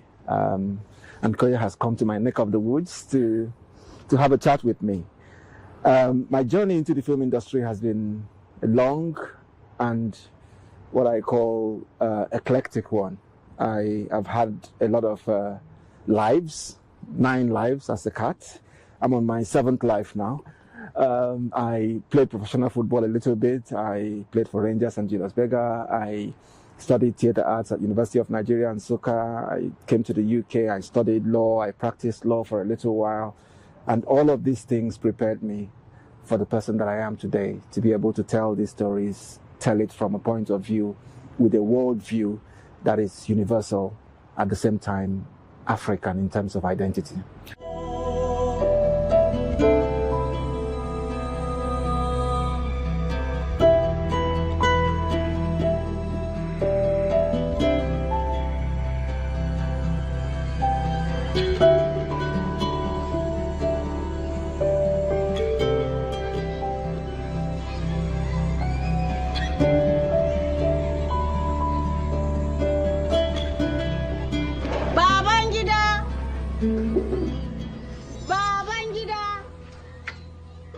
So, well, most of us have seen Babangida, the portrait of a general, and of course we followed the journey of how, not only behind the scenes, but the journey of all the tribulations you had along the way, before it was finally released. Yes.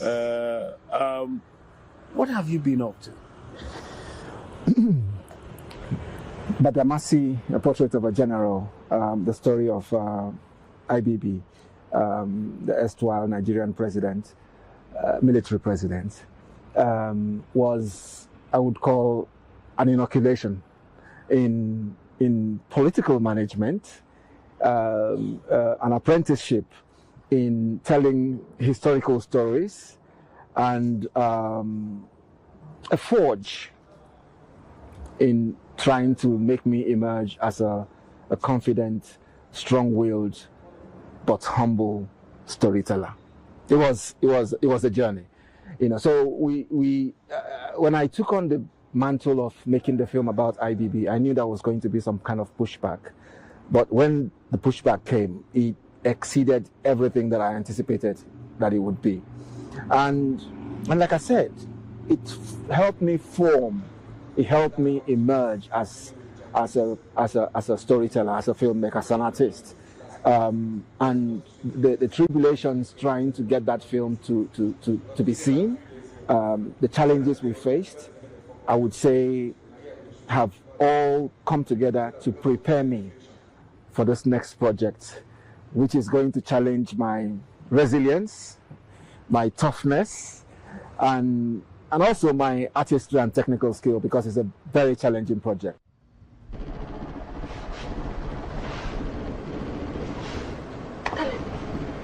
Darling. Wake up, wake up. I hear gunshots. Wake up. Gunshot is something to do. Wake up.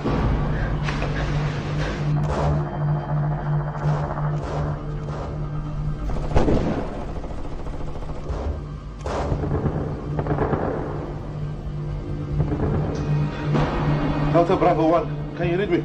Over. Delta Bravo 2, receiving. Over.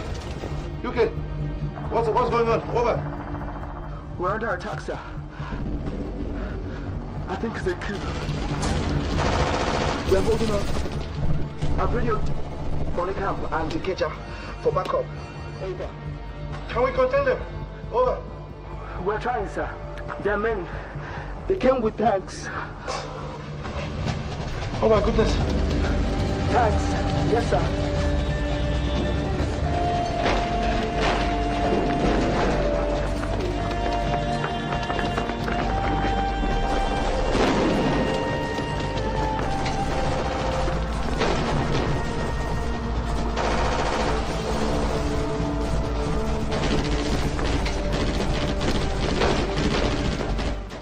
Let's quickly just jump back a bit. I won't take you so far, but let's just jump back a bit and say the issue of funding of films.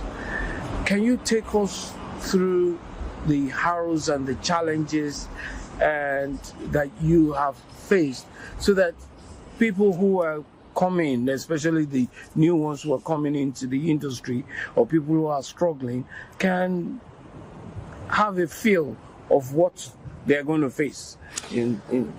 Filmmaking is a creative process, but you can only afford to be creative. So creativity becomes a luxury only if you have found the money to bring it out. And as we say in Nigeria, obetondu.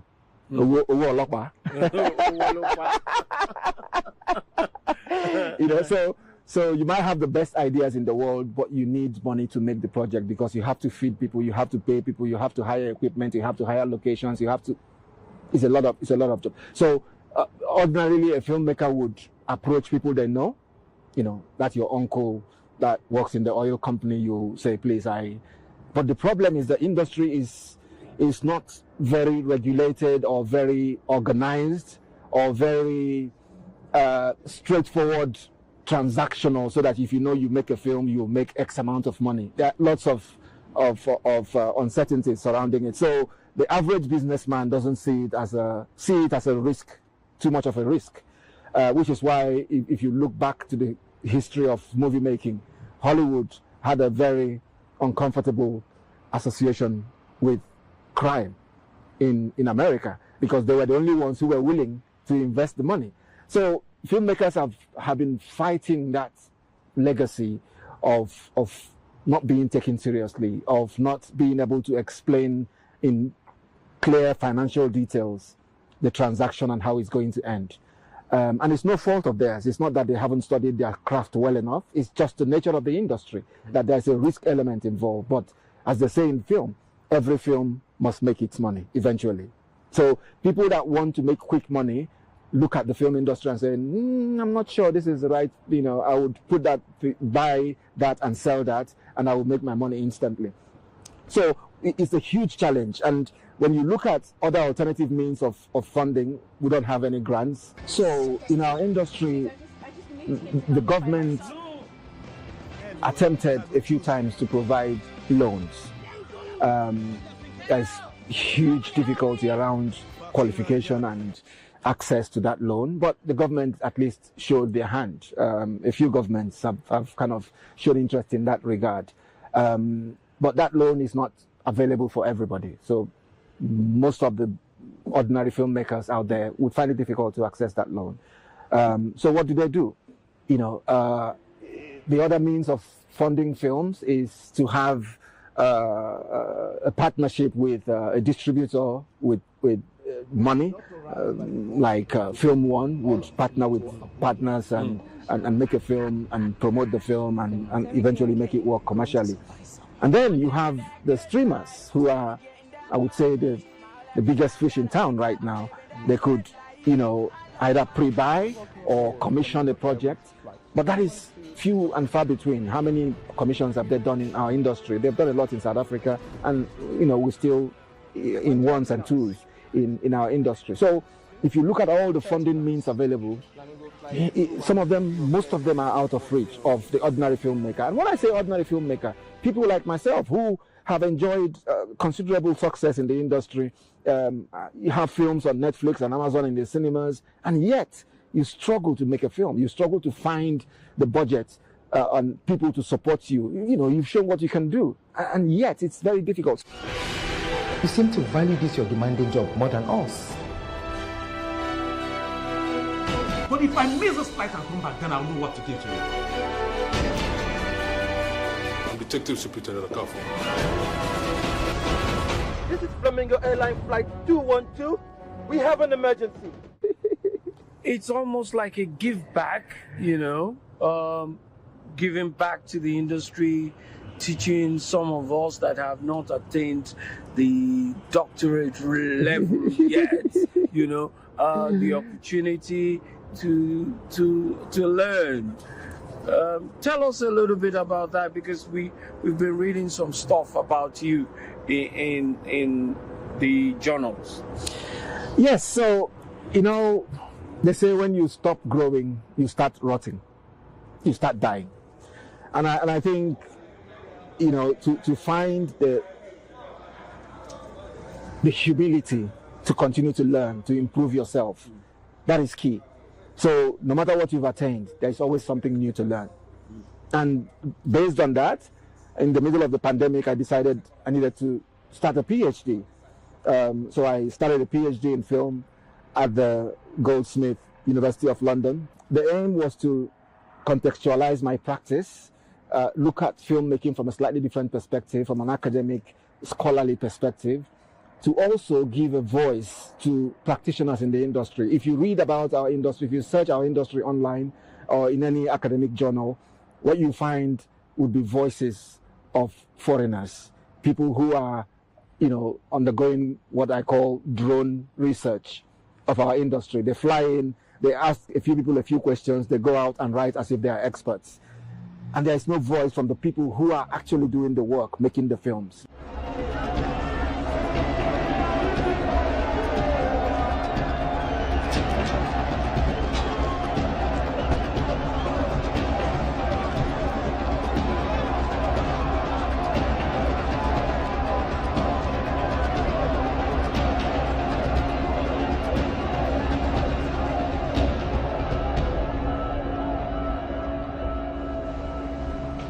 Khalifa, you have to be in Abuja first thing tomorrow morning. Yes, it's very urgent.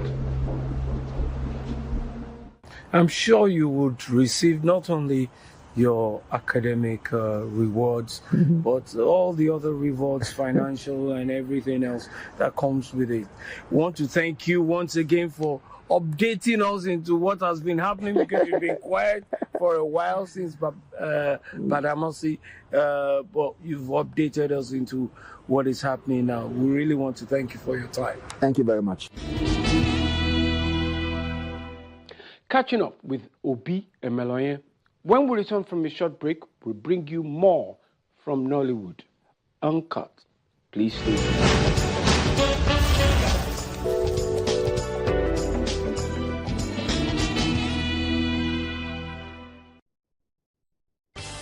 It's a sign of the times.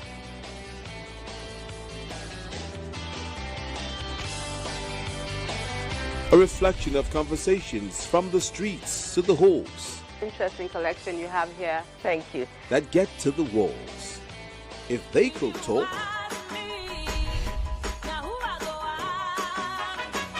see and hear the limitless creative. So I think the moral of it is that when you make a vow, you must ensure that you fulfill it. On Art House.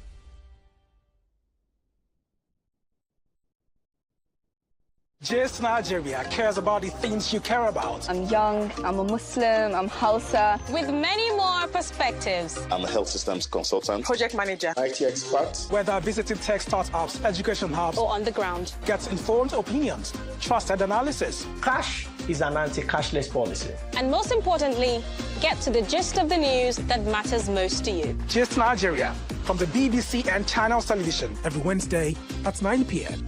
and online too.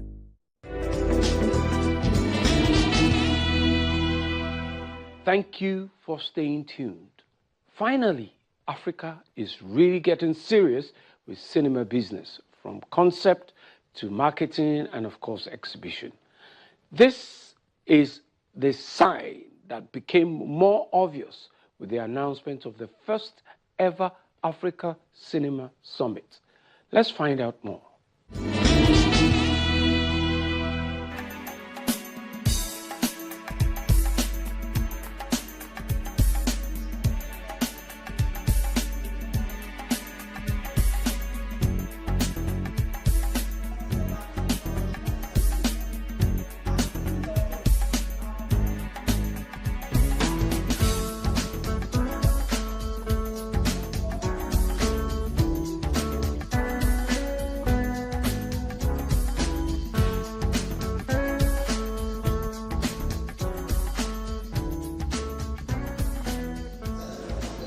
Opportunity, to get local content doing well and thriving. And some of the great initiatives we're looking at is collaborations, co-productions, between Nigeria and South Africa, Ghana and South Africa, but perhaps 3 countries or 4 countries with Kenya, and including that, and really opening up that market to do more. So if you look at South Africa, that's been around for a while, compared to Nigeria, that in terms of In terms of modern cinema going and even local content consumption, probably less than 15 years, Nigeria is about 25-30%, with the potential to be easily 40-45%. You know, those are the things that we want to concentrate on. How to continue to, you know, grow that opportunity and make it right in cinema. It's time that Africa begins to work together more because we have a collective interest, we have a collective agenda, and there's a proverb that if you want to go far, then go together. And we all know that the single broomstick is not powerful, but when you put several together, it becomes more powerful. So we want to use this call. Obviously, I'm a government agency. I'm a stakeholder, oversight regulator and all of that. It's time that even from the government level, governments came together more, worked with sector, private sector and all that to move forward, not just the film agenda, but most importantly, obviously I'm speaking about the film agenda, but this can extend to all manner of things across the continent. So this is very exciting as a first step.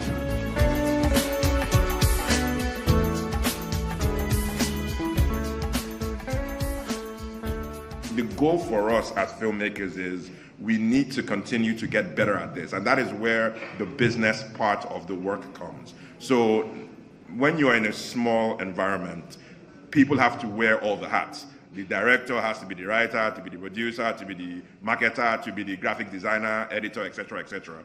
But as the industry institutionalizes, you get to have experts who are able to create and basically execute across the various lines. And one of the things that I would say is that marketing in Nollywood has generally gotten better.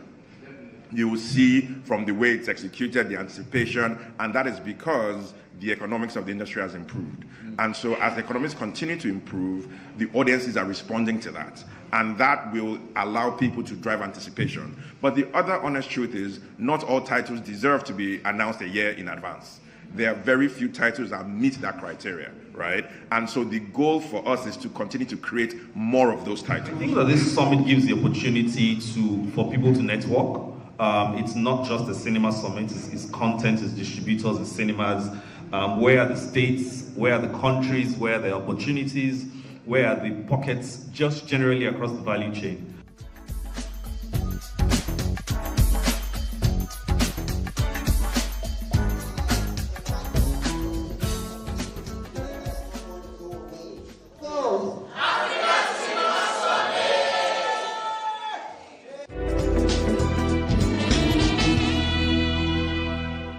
Femi Adebayo's Jagun Jagun is trending. Come with us to the premiere in Lagos. The premier arena for Femi Adebayo's Jagun Jagun is designed as a warrior's compound in line with the war theme of the epic movie. Casts and other celebrities turn out in flamboyant Yoruba attires as they are welcomed with the upbeat sounds of the bata drum and other forms of eulogies.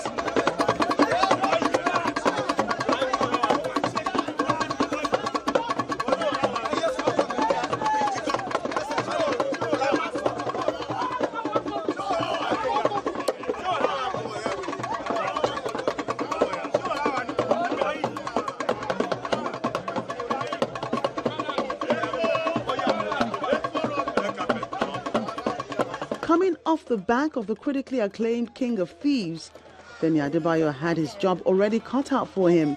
Beat the ovation around your last movie.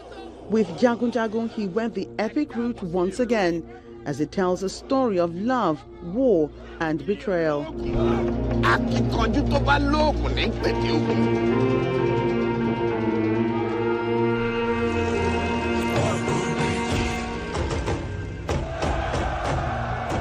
I feel extremely relieved and of course all anxiety dead now. I'm extremely lucky to have a global brand like Netflix pick it up as an original. In my entire career so far, you know, I hope to do, of course, bigger projects, but I can tell you categorically that Jagun Jagun is still the biggest project I've ever done. Makes it totally different from others that I've done. And of course, when I did Ageshikole, and it's like, oh wow, this can there ever be another movie that will be better than Ageshikole? It took me back to my table and said, I have to beat my own record myself. And I'm super proud to say I have beaten my record myself. So when in terms of scale, there's another major difference between Ageshikole and Jagun Jagun. So I'm excited. The director, Adebayo Tijani, who was also the director of the successful King of Thieves, also had the pressure of determining to go up another notch in the movie industry. And to do that, he knew he had to create a super scene that would get everyone talking after seeing it.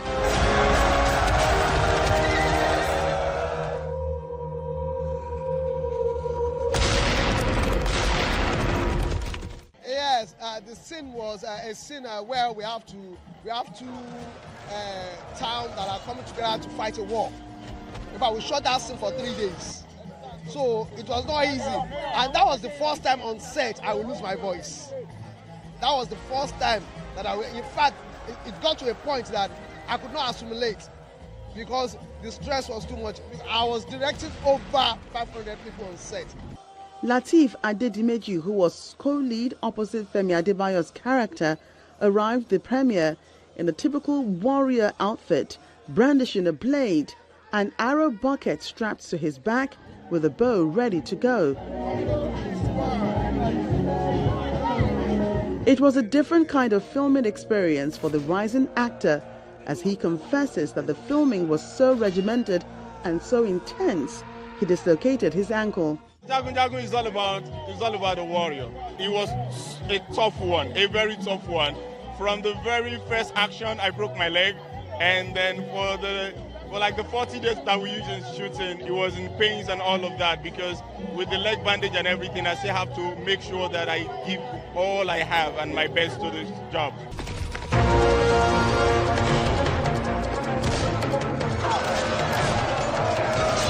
The trailer stirred up a wind of anticipation when it was released a few months ago.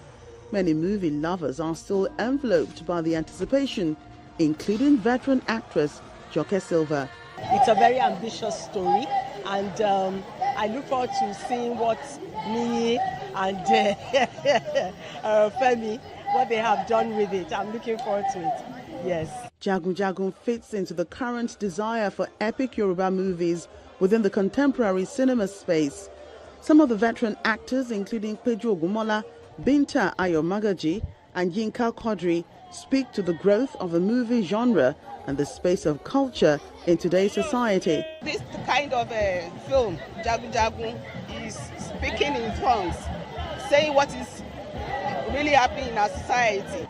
If this is how we are going to bring our youth back to know that in the actual fact, there had been times like this in the Yoruba nation or in our culture. If people at home cannot tell their children, maybe we should tell them through optical illusion. Jagun Jagun also stars Adebayo Salami, also known as Oga Bello, Bimbo Ademoye, Mr. Macaroni, Ibrahim Yakini, also known as Itele, Dele Odule, and many others. And that's it for this show. And definitely, we have more for you next time. Until then, I am Koyi Shotade asking you to aim high, shoot for the moon. If you miss, you'll probably end up with the stars.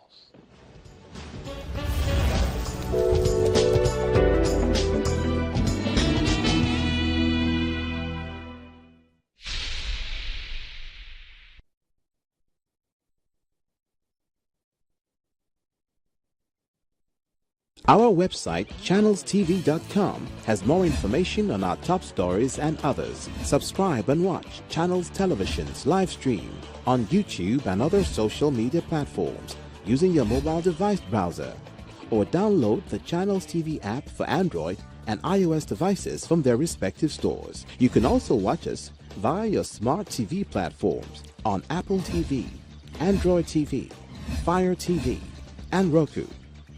Channels Television, ubiquitous.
Coming up on Network Africa,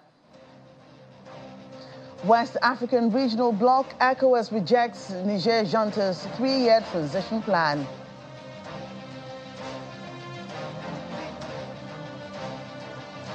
The United Nations Human Rights Commission expresses grave concerns on the rights of the people of Niger. Plus,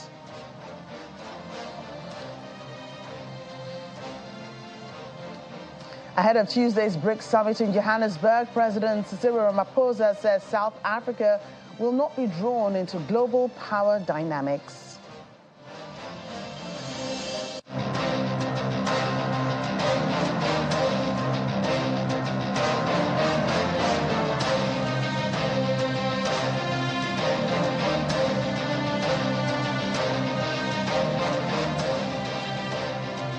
Hello everyone, welcome to the program. I'm Joke Rogers here in Lagos. We begin our main stories today where ECOWAS is rejecting Niger junta's plan for a 3-year transition to democracy in the country. The West African Regional Bloc has dismissed it as a negotiating tactic. The announcement by Niger's coup leader civilian rule cannot be restored for 3 years was made over the weekend after representatives of the bloc met with General Abdurrahmani Tichani. On Saturday, General Tichani said a national dialogue was needed to lay the foundations for a new political order. However, the organization's political commissioner, Abdel Fattah Musa, said the timetable is unacceptable.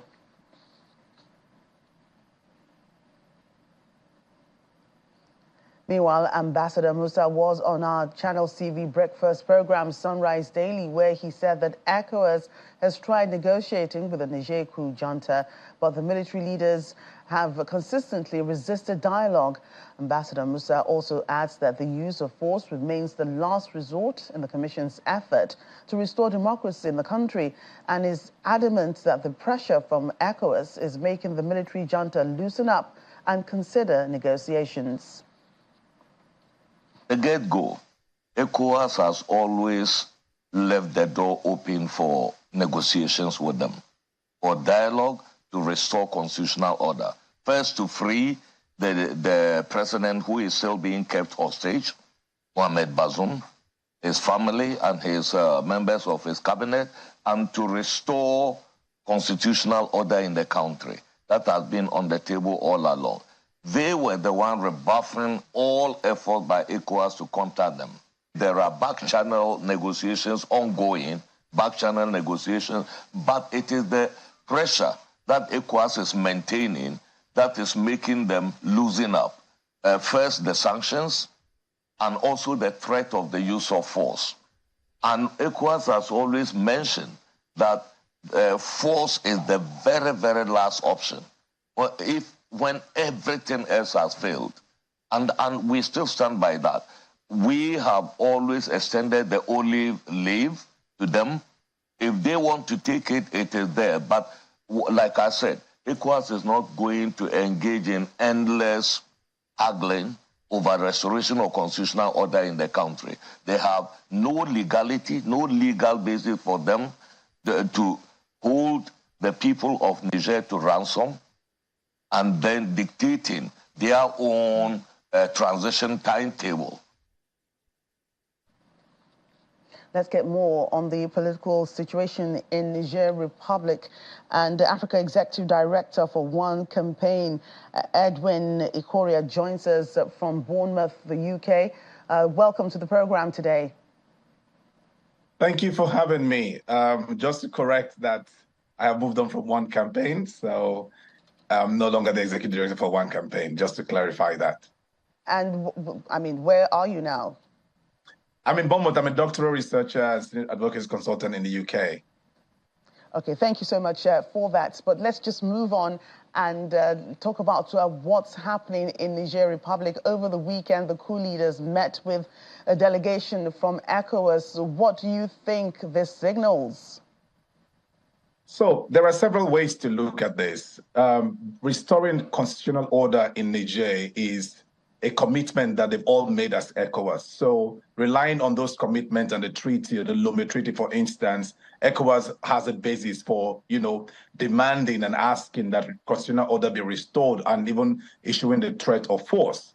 But what is more important really, and which is the most sensitive component in this, is that how will the ECOWAS really determine whether the junta is holding the Niger people to ransom? What is the means of dialoguing, of understanding whether this, even if it is not constitutional order, reflects the will of the general Niger people? And I think the will of the Niger people is what should determine every form of action. And so if the threat of force and the transition plan that has been issued or that has been proposed by the junta reflects what the overall will of the people, that is what ECOWAS should want to consider at this point. So it is not just, there is no cut and dry way of doing this. And like the commissioners just spoke about, there should always be back channels to negotiate what is good for the Niger people and not just what is good politically. I think that's my initial overall comment. Well, after that meeting, the junta announced a 3-year transitional plan to democracy, which ECOWAS has obviously rejected. Why do you think this was rejected, even though the junta was, trying to make promises that something will happen, but it will take 3 years for it to do so? So the thing is that, any military regime would always give their own plan. The question is that how long will it take to restore democracy? And there was a legal government in place before they were ousted, and they had reasons that they had proposed for doing that. And if they have proposed that they need a 2 or 3 years transitional plan to be able to restore or at least talk about the things that are currently wrong in the system, then it becomes a really, really difficult agenda to determine who has the mandate to do that. So if the junta has made a proposal and ECOWAS has rejected it, it really comes to the Nigerians, the Niger people, to determine whether this is the case. What you don't want to see is that a transition plan is put in place that benefits a few people, and then within that opportunity, then the use of force comes into place, and then Niger citizens are on the streets, either fighting back or rejecting any external invasion. I think that, for me, is the most deadly part of this conversation, and this is why I think that we should all go back to who is the plan coming from. It's coming from the junta, but is it backed by Nigerian citizens? And I think that, for me, is what will determine the real way forward. And so another question, Edwin, is that many are asking is that to invade Niger or not, ECOWAS says an undisclosed D-Day had been agreed for possible military intervention. How realistic and effective would a military intervention be at this time in restoring democracy, bearing in mind Mali and Burkina Faso as well as Guinea, all under military rule, support Niger? Honestly, it is a dangerous path. It's a dangerous place we're in, because any military intervention in Niger has ramifications for regional security. There is all of the terrorist activity that is happening from the north of Niger, from the south of Niger, which is the north of Nigeria. There is Boko Haram and ISWA that is going all over the place. Just imagine that Mali, Burkina Faso gets into a sway. This just really disrupts the whole region in terms of insecurity. And this is why it is really, really such a dangerous place. Indeed, it is expected that we all come to a place. Even the junta knows that this cannot be good for them, because they will not have a country to rule. And even the ECOWAS will be so unstable. All the suffering and the masses and the current crisis that we are dealing with in terms of cost of living will escalate. And this is just going to be, it's not good for anybody. That's the truth. And we must say it like that. And so we have to find a way to come to amicable solutions that is driven by the Niger people rather than driven by political agenda. And so we hope that it will not materialize. We hope that an amicable middle ground will be reached that will bring everybody on the table. And I agree that the threat of force is there to force the hand of the junta to do what they are supposed to do. But there should always be that backdoor to negotiate and get a political solution rather than any threat of force, because the insecurity will be something that we cannot even begin to comprehend. And finally, we've seen Western powers speak against this coup as well. The US, France, and also Germany seeking EU sanctions on the junta. What are your thoughts on that? So it is normal political dialogue. It is normal that, when an illegal government that is not backed by the Constitution comes into play, everybody internationally, locally, regionally would have their words to say, including the use of sanctions and all of that. But what we do not want to see, and which is becoming the case, is that we do not want to see a proxy war where Western powers who have interest, because all of this is really about strategic interest, strategic self-interest. So when Western powers are giving sanctions and they are proposing, or rather basically pushing that the junta should relinquish power, which is okay. It is okay in terms of restoring democracy. But if it is mainly because of safeguarding their own strategic self-interest, we should not necessarily get to the place where we will be used as a proxy. I give you the example of Libya. We are still living with the consequence today, where external invasion, external forces, took out the person in power, and then of course killed Gaddafi. And today we are dealing with a major regional crisis. So we do not want to repeat that, and we do not want to let this place be a theater of external proxy wars. And we are hoping that within ECOWAS, within the African Union, we can find the right solutions and get back to constitutionality as soon as possible, but ultimately for the benefit of the citizens and not for any political group or the military. Right. Edward Equorria, Senior Advocacy Consultant and Researcher, thank you for your thoughts on that, on the situation in Niger Republic. Thank you for your time today on Network Africa. Thank you. Thank you for having me. Let's move on to some other stories. Away from Niger crisis, Nigeria has about 86 official land borders and 14 seaport border control posts. But over the years, there have been concerns about how porous some of Nigeria's land borders have become. This has warranted policies and decisions by successive governments to tighten these loose ends in strict compliance with protocols guiding transnational trade, thereby boosting local production and cutting uncoordinated trade losses. In this special report, our correspondent, Dari Dul, covers some of the issues and current situations, particularly at the Seme end.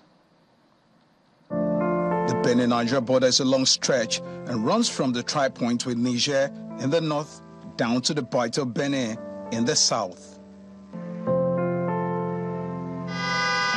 At the Lagos end, it's not business as usual, owing to different factors. In August 2019, former President Muhammadu Buhari ordered the closure of Nigeria's land borders. In November same year, the then president also ordered the suspension of fuel to communities within a 20-kilometer radius of the country's borders. The filling stations at some border communities are considered conduit pipe for fuel smugglers. We noticed as we travel along the coastal road, the fuel stations are short and out of business. And these two only survived the hammer of the 20-kilometer radius mark by a few meters. First subsidy is gone. The anticipated effect of this announcement by the president seems to have trickled down to this corridor. The disparity in price between what fuel is sold in our neighboring countries and what it is sold in Nigeria has been brought almost at par. Fuel smugglers have been kicked out of business. What about those smuggling rice and other banned items? I spoke with two indigenes of Badagry, Emmanuel Afolabi, a tourism promoter, and Shola Adeneye, who runs a cross-border haulage business. What are the customs and the law enforcement agents looking all the way from the border? You can't imagine that kilometer all the way from border to somewhere around Badagry Market, Badagry Roundabout, people's home. I can tell you 80% of rice that we consume in our homes is foreign rice. Customs are doing what the government said they should do. They have done a lot of work. They can only do what they can.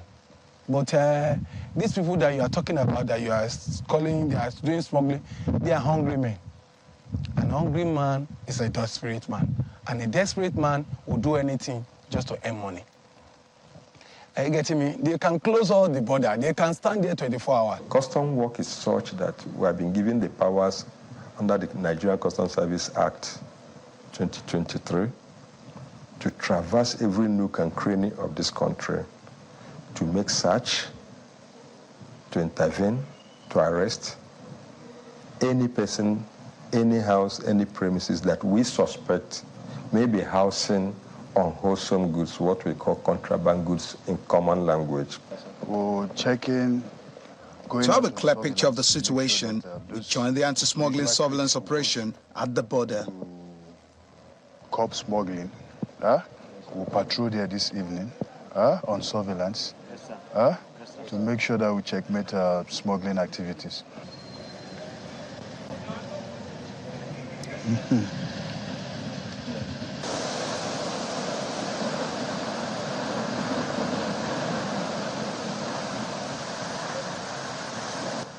Our first stop is this beachfront. The customs says it's a smuggling hotbed at night. Sometimes we face resistance in trying to enter some particular communities. We're not sent by government to kill or destroy people.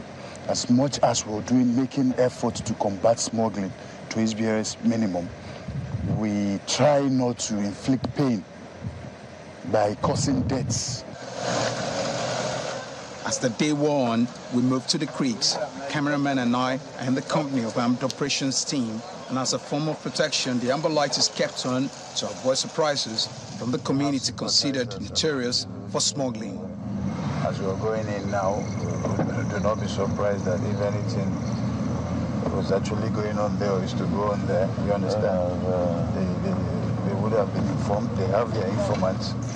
This is a creek in Badagry, one of the places placed on eye surveillance by the customs. They say they have to do routine checks here every now and then because of the fact that they've made some seizures here in the past, say rice, PMS, and other items that have been banned by the country. And that is why men of the customs must always come around here. You can see here it's quite dark at the moment, but there's a canoe. There is really nothing suspicious on ground. It's just some people using the channel to move to another community, although from what we gathered from the customs, this particular creek takes you from this particular point, you can get to Ogun State, even to the neighboring country in Benin Republic. The customs says it has recorded success in similar operations and on the highway. However, border communities and those who ply these access frequently are worried about the multiple roadblocks mounted by various state and non-state actors along the border and its effect on trade facilitation. Dari Ido, Channels Television News. And still to come on the program, a whole lot of side attractions for those attending the BRICS Summit in South Africa's economic hub of Johannesburg, an epic center for tourists. More details after the break. Do join us again.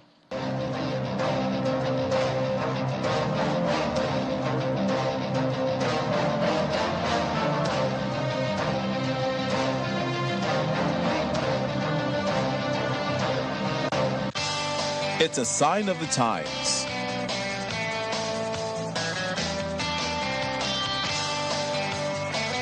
A reflection of conversations from the streets to the halls. Interesting collection you have here. Thank you. That get to the walls. If they could talk,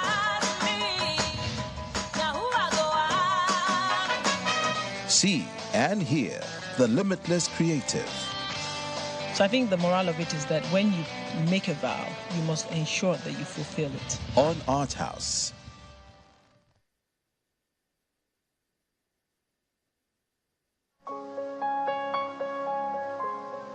Religion.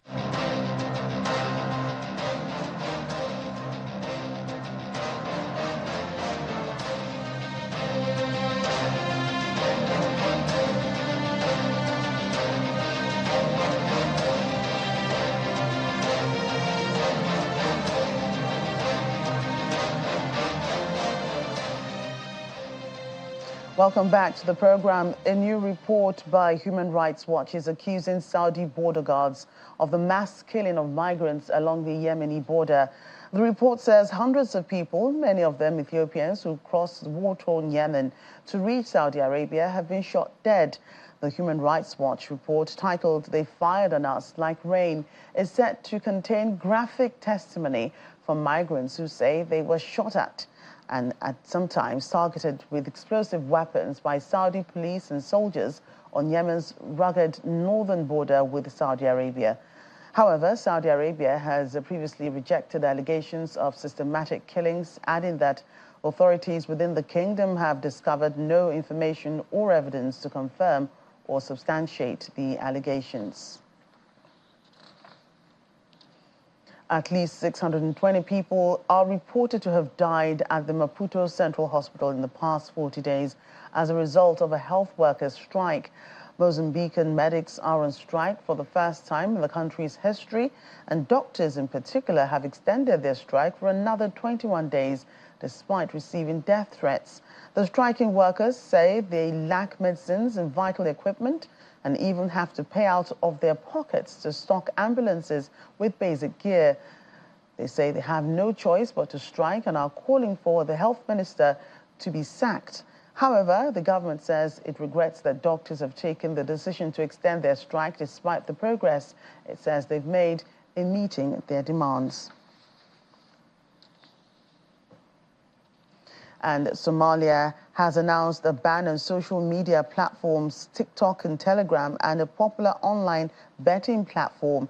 In a statement released, the Ministry of Communication and Technology says these platforms are being used by terrorists and groups responsible for spreading immorality to spread graphic clips, photos, and mislead the society. This comes as Somalia announces an ambitious target to crush the Al-Shabaab militant group, which still controls large parts of the country, within the next 5 months. Internet service providers are required to implement the ban by Thursday or face unspecified legal action.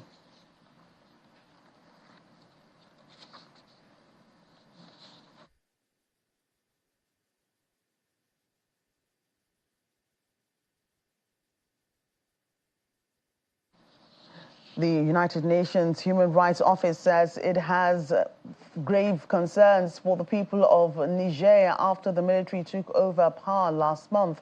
Spokesperson for the UN High Commissioner for Human Rights, Ravina Shamdasani, said the people had already been through so much hardship over the years, and now the government they elected for a better country has been removed by force.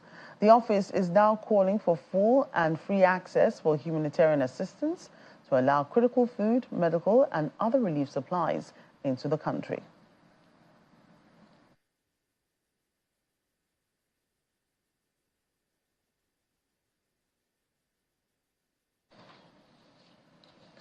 Elsewhere now, South African President Cyril Ramaphosa has reiterated that his country will not be drawn into global power dynamics. He made this known in a televised address at the Sandton Convention Center on Sunday, ahead of the meeting of the BRICS nations, Brazil, Russia, India, China, and South Africa in Johannesburg on Tuesday. President Ramaphosa has also expressed his full support for the expansion of the socio-economic bloc, revealing that over 20 countries have submitted formal applications to become a part of it. He announced that the country will be hosting leaders from across Africa and various other countries of the Global South for the next 2 days. The 15th BRICS Summit will discuss a number of issues, including the important issue of the possible expansion of the membership of BRICS. More than 20 countries from around the world have formally applied to join BRICS, and several others have expressed an interest in becoming part of the BRICS family. South Africa supports the expansion of the membership of BRICS. The value of BRICS extends beyond the interests of its current members. For its efforts to be effective, BRICS needs to build partnerships with other countries that share its aspirations and perspectives. An expanded BRICS will represent a diverse group of nations with different political systems that share a common desire to have a more balanced global order. South African President Cyril Ramaphosa. In the meantime, the country's economic hub of Johannesburg is not just the location of the upcoming BRICS summit, but also a city with lots of side attractions and an epic center for tourists. As expectations are high for this year's summit, fashion and art lovers share their views on the anticipated gathering that will see leaders and delegations from Brazil, Russia, India, China, and South Africa, as well as many others in attendance. The 15th BRICS Summit is to kick off on August the 22nd in Johannesburg, South Africa, an inclusive city embracing diverse cultures. Johannesburg, also known as Joburg or Jozi, is the largest city in South Africa. Because of the discovery of large gold deposits along with Witwatersrand, the city is dubbed South Africa's City of Gold. Located in the downtown area of Johannesburg, Maboneng Precinct is a gathering of local artists where street graffiti and galleries attract many people who love fashion and art. Because it's such a creative neighborhood, we are very fortunate in Maboneng to rub shoulders with some of the superstars. So the famous musicians, the famous actors, producers, writers, many of them live in this neighborhood.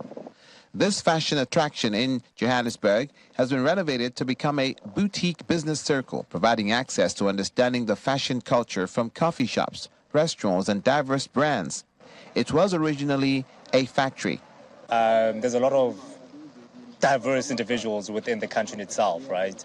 It's not a country where you find one specific kind of individuals. People are influenced by different backgrounds. There's different ethnicities. Everybody embraces a different culture. At the University of Johannesburg, the atmosphere is in stark contrast to the hustle and bustle of the art district.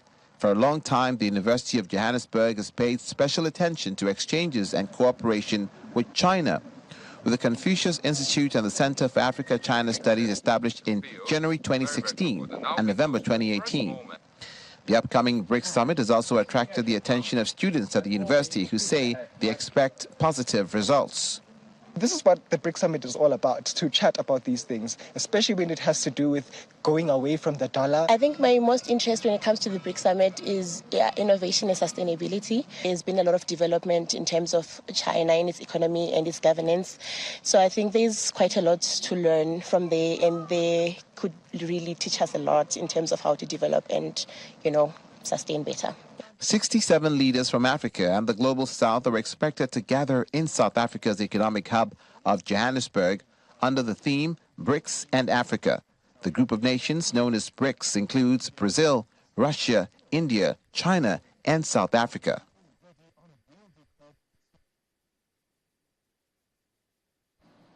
That's our program today. Thank you for watching. I'm Joke Rogers.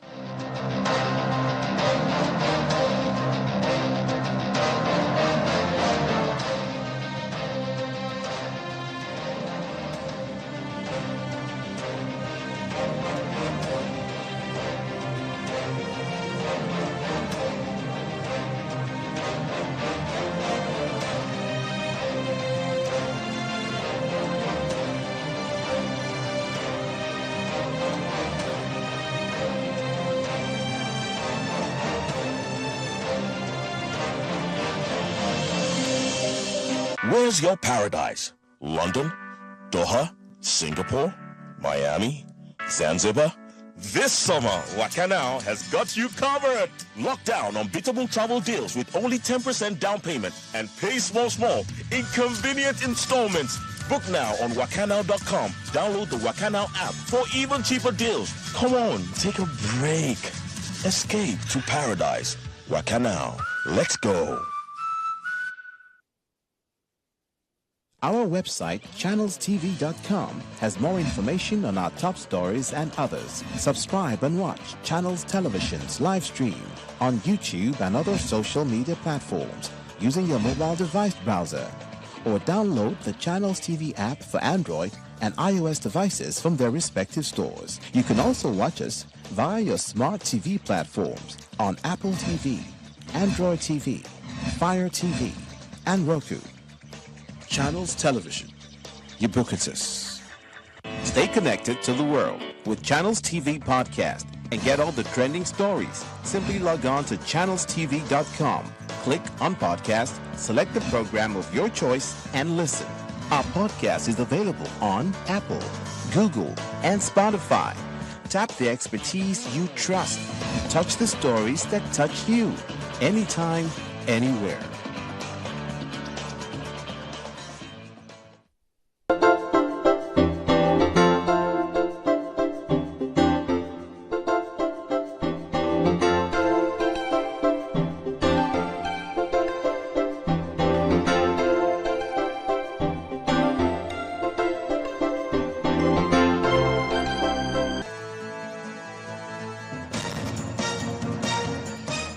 If half the people on planet Earth are indeed 30 years old or younger, according to data published by the United Nations, then this targeted demographic will be more than a mere factor in governance around the world, whether as governing or the governed.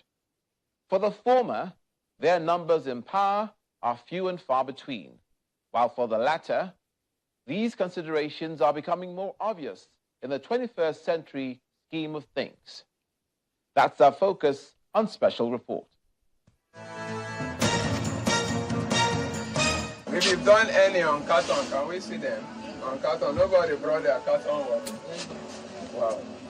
In line with the 2023 International Youth Day theme, Green Skills for Youth Towards a Sustainable World, government at all levels have been advised to map out avenues through which youth can have early exposure to acquiring skills as a way of empowering them for the future.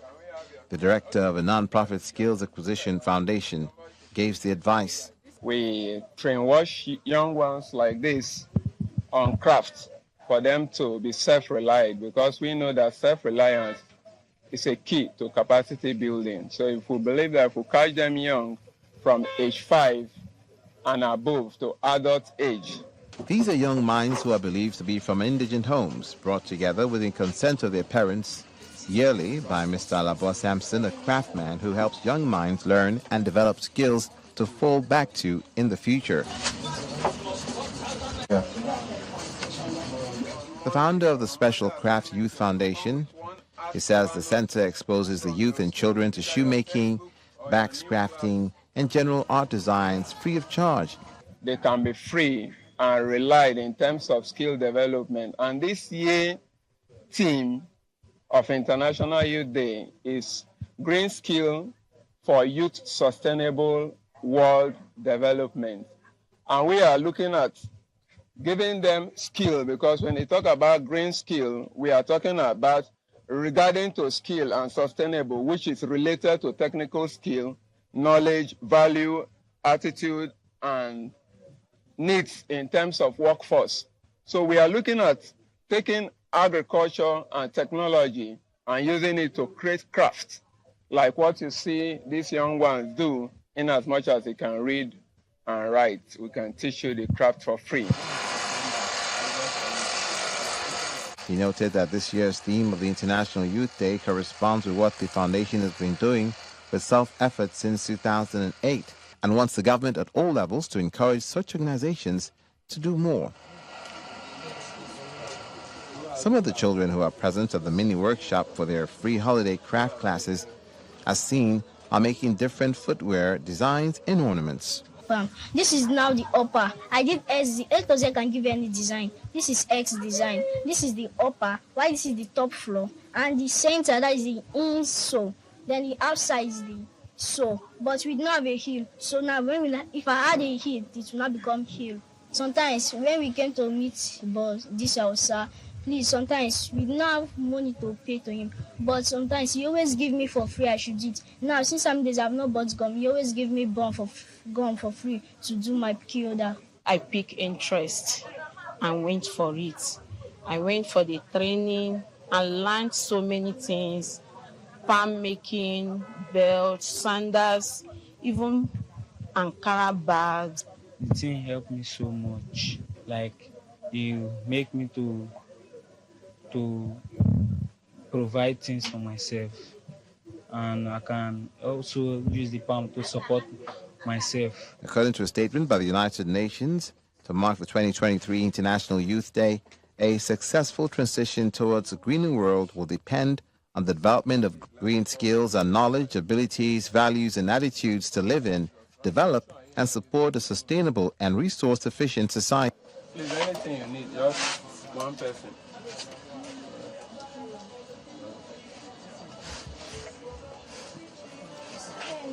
The statement explained further that technical knowledge and skills that enable the effective use of green technology shall be encouraged around the world. Come on, scissors, right? Which one are you not using? No. Heard certain terms that were quite foreign to you. Like this is the first time you're hearing this. The urgent need to invest in the development of young people by providing an enabling environment for them to thrive in the country resonates on 2023 International Youth Day. The International Youth Day is a special day recognized by the United Nations every year to draw attention to issues impacting the lives of young people globally. Nigeria, we have majority of the population under 35. But how many people within this age range are in the cycle of decision making? 4, 0 sometimes. And we continue to have people in their 70s, in their 60s, and above, managing things continuously from one government to another. I think that is not good for our country, because these young people that are left out are the ones who are going to form the future. Therefore, they deserve a right. They deserve a place on the table. They deserve to be part of the government. They deserve to be part of decision making. They deserve to be trusted with huge, high responsibilities, because that will prepare them for the future, and that will make the future of our country better. But right now, it is not working. Despite all the efforts and the rhetorics and the stories about, too young to run and all that, it had never made any impact. We have to be very serious about bringing young people. And if we continue to sideline young people, I think the future is not going to be what we will want it to be. Since the year 2000, young people from around the world mark the United Nations International Youth Day every year. The theme for this year is Green Skills for Youth Towards a Sustainable World, and it seeks to draw global attention on the need to leverage the opportunities in the non-oil sector to provide jobs for young people and also protect the environment. In Nigeria, several youth groups from different walks of life meet to have conversations around their potential challenges and how to address them. Today, we have come to make our resolutions, and we have also come to call on the government to say the Nigerian youth are ready for productivity. The government should engage actively with the Nigerian youth. We want to identify the opportunities that are present before us. We know that, yes, there are challenges, but we are standing with a strong resolve today that we will surmount the challenges that face us as a country. All we need from the government is a firm partnership. We are trained to be dependent, so we go out and search for jobs instead of going out to become employers of labor. So I challenge us today to challenge the system. Unemployment is a major challenge that resonates amongst the younger people, a situation many believe is the reason for the mass exodus to seek greener pastures outside the shores of the country. But the cause of our problem in Nigeria is unemployment.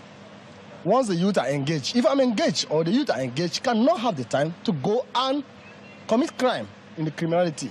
So we believe that the unemployment in Nigeria is one of the key factors why we have massive insecurity.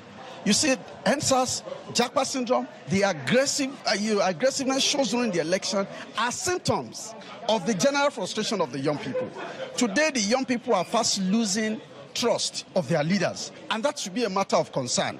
So if we have to address this, first, the issue of corruption among political office holders, and the issue of intimidation, and weaponizing of poverty has to be addressed. When you lack proper planning, integration, you will continue making your citizens frustrated.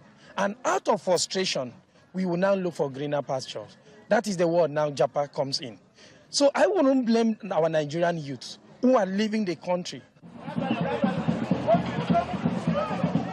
Apart from the issues of unemployment, substance abuse is also a challenge amongst young people, some of whom marked the day at the Unity Fountain in Abuja with a walk to raise awareness on the dangers of drug abuse.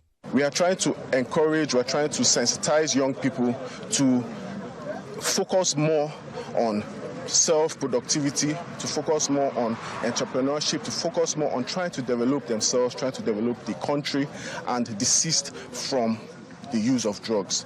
Nigeria is the most populous country in Africa. An estimated 60% of its over 200 million people under the age of 26, making it a country of mostly young people whose voices cannot be ignored.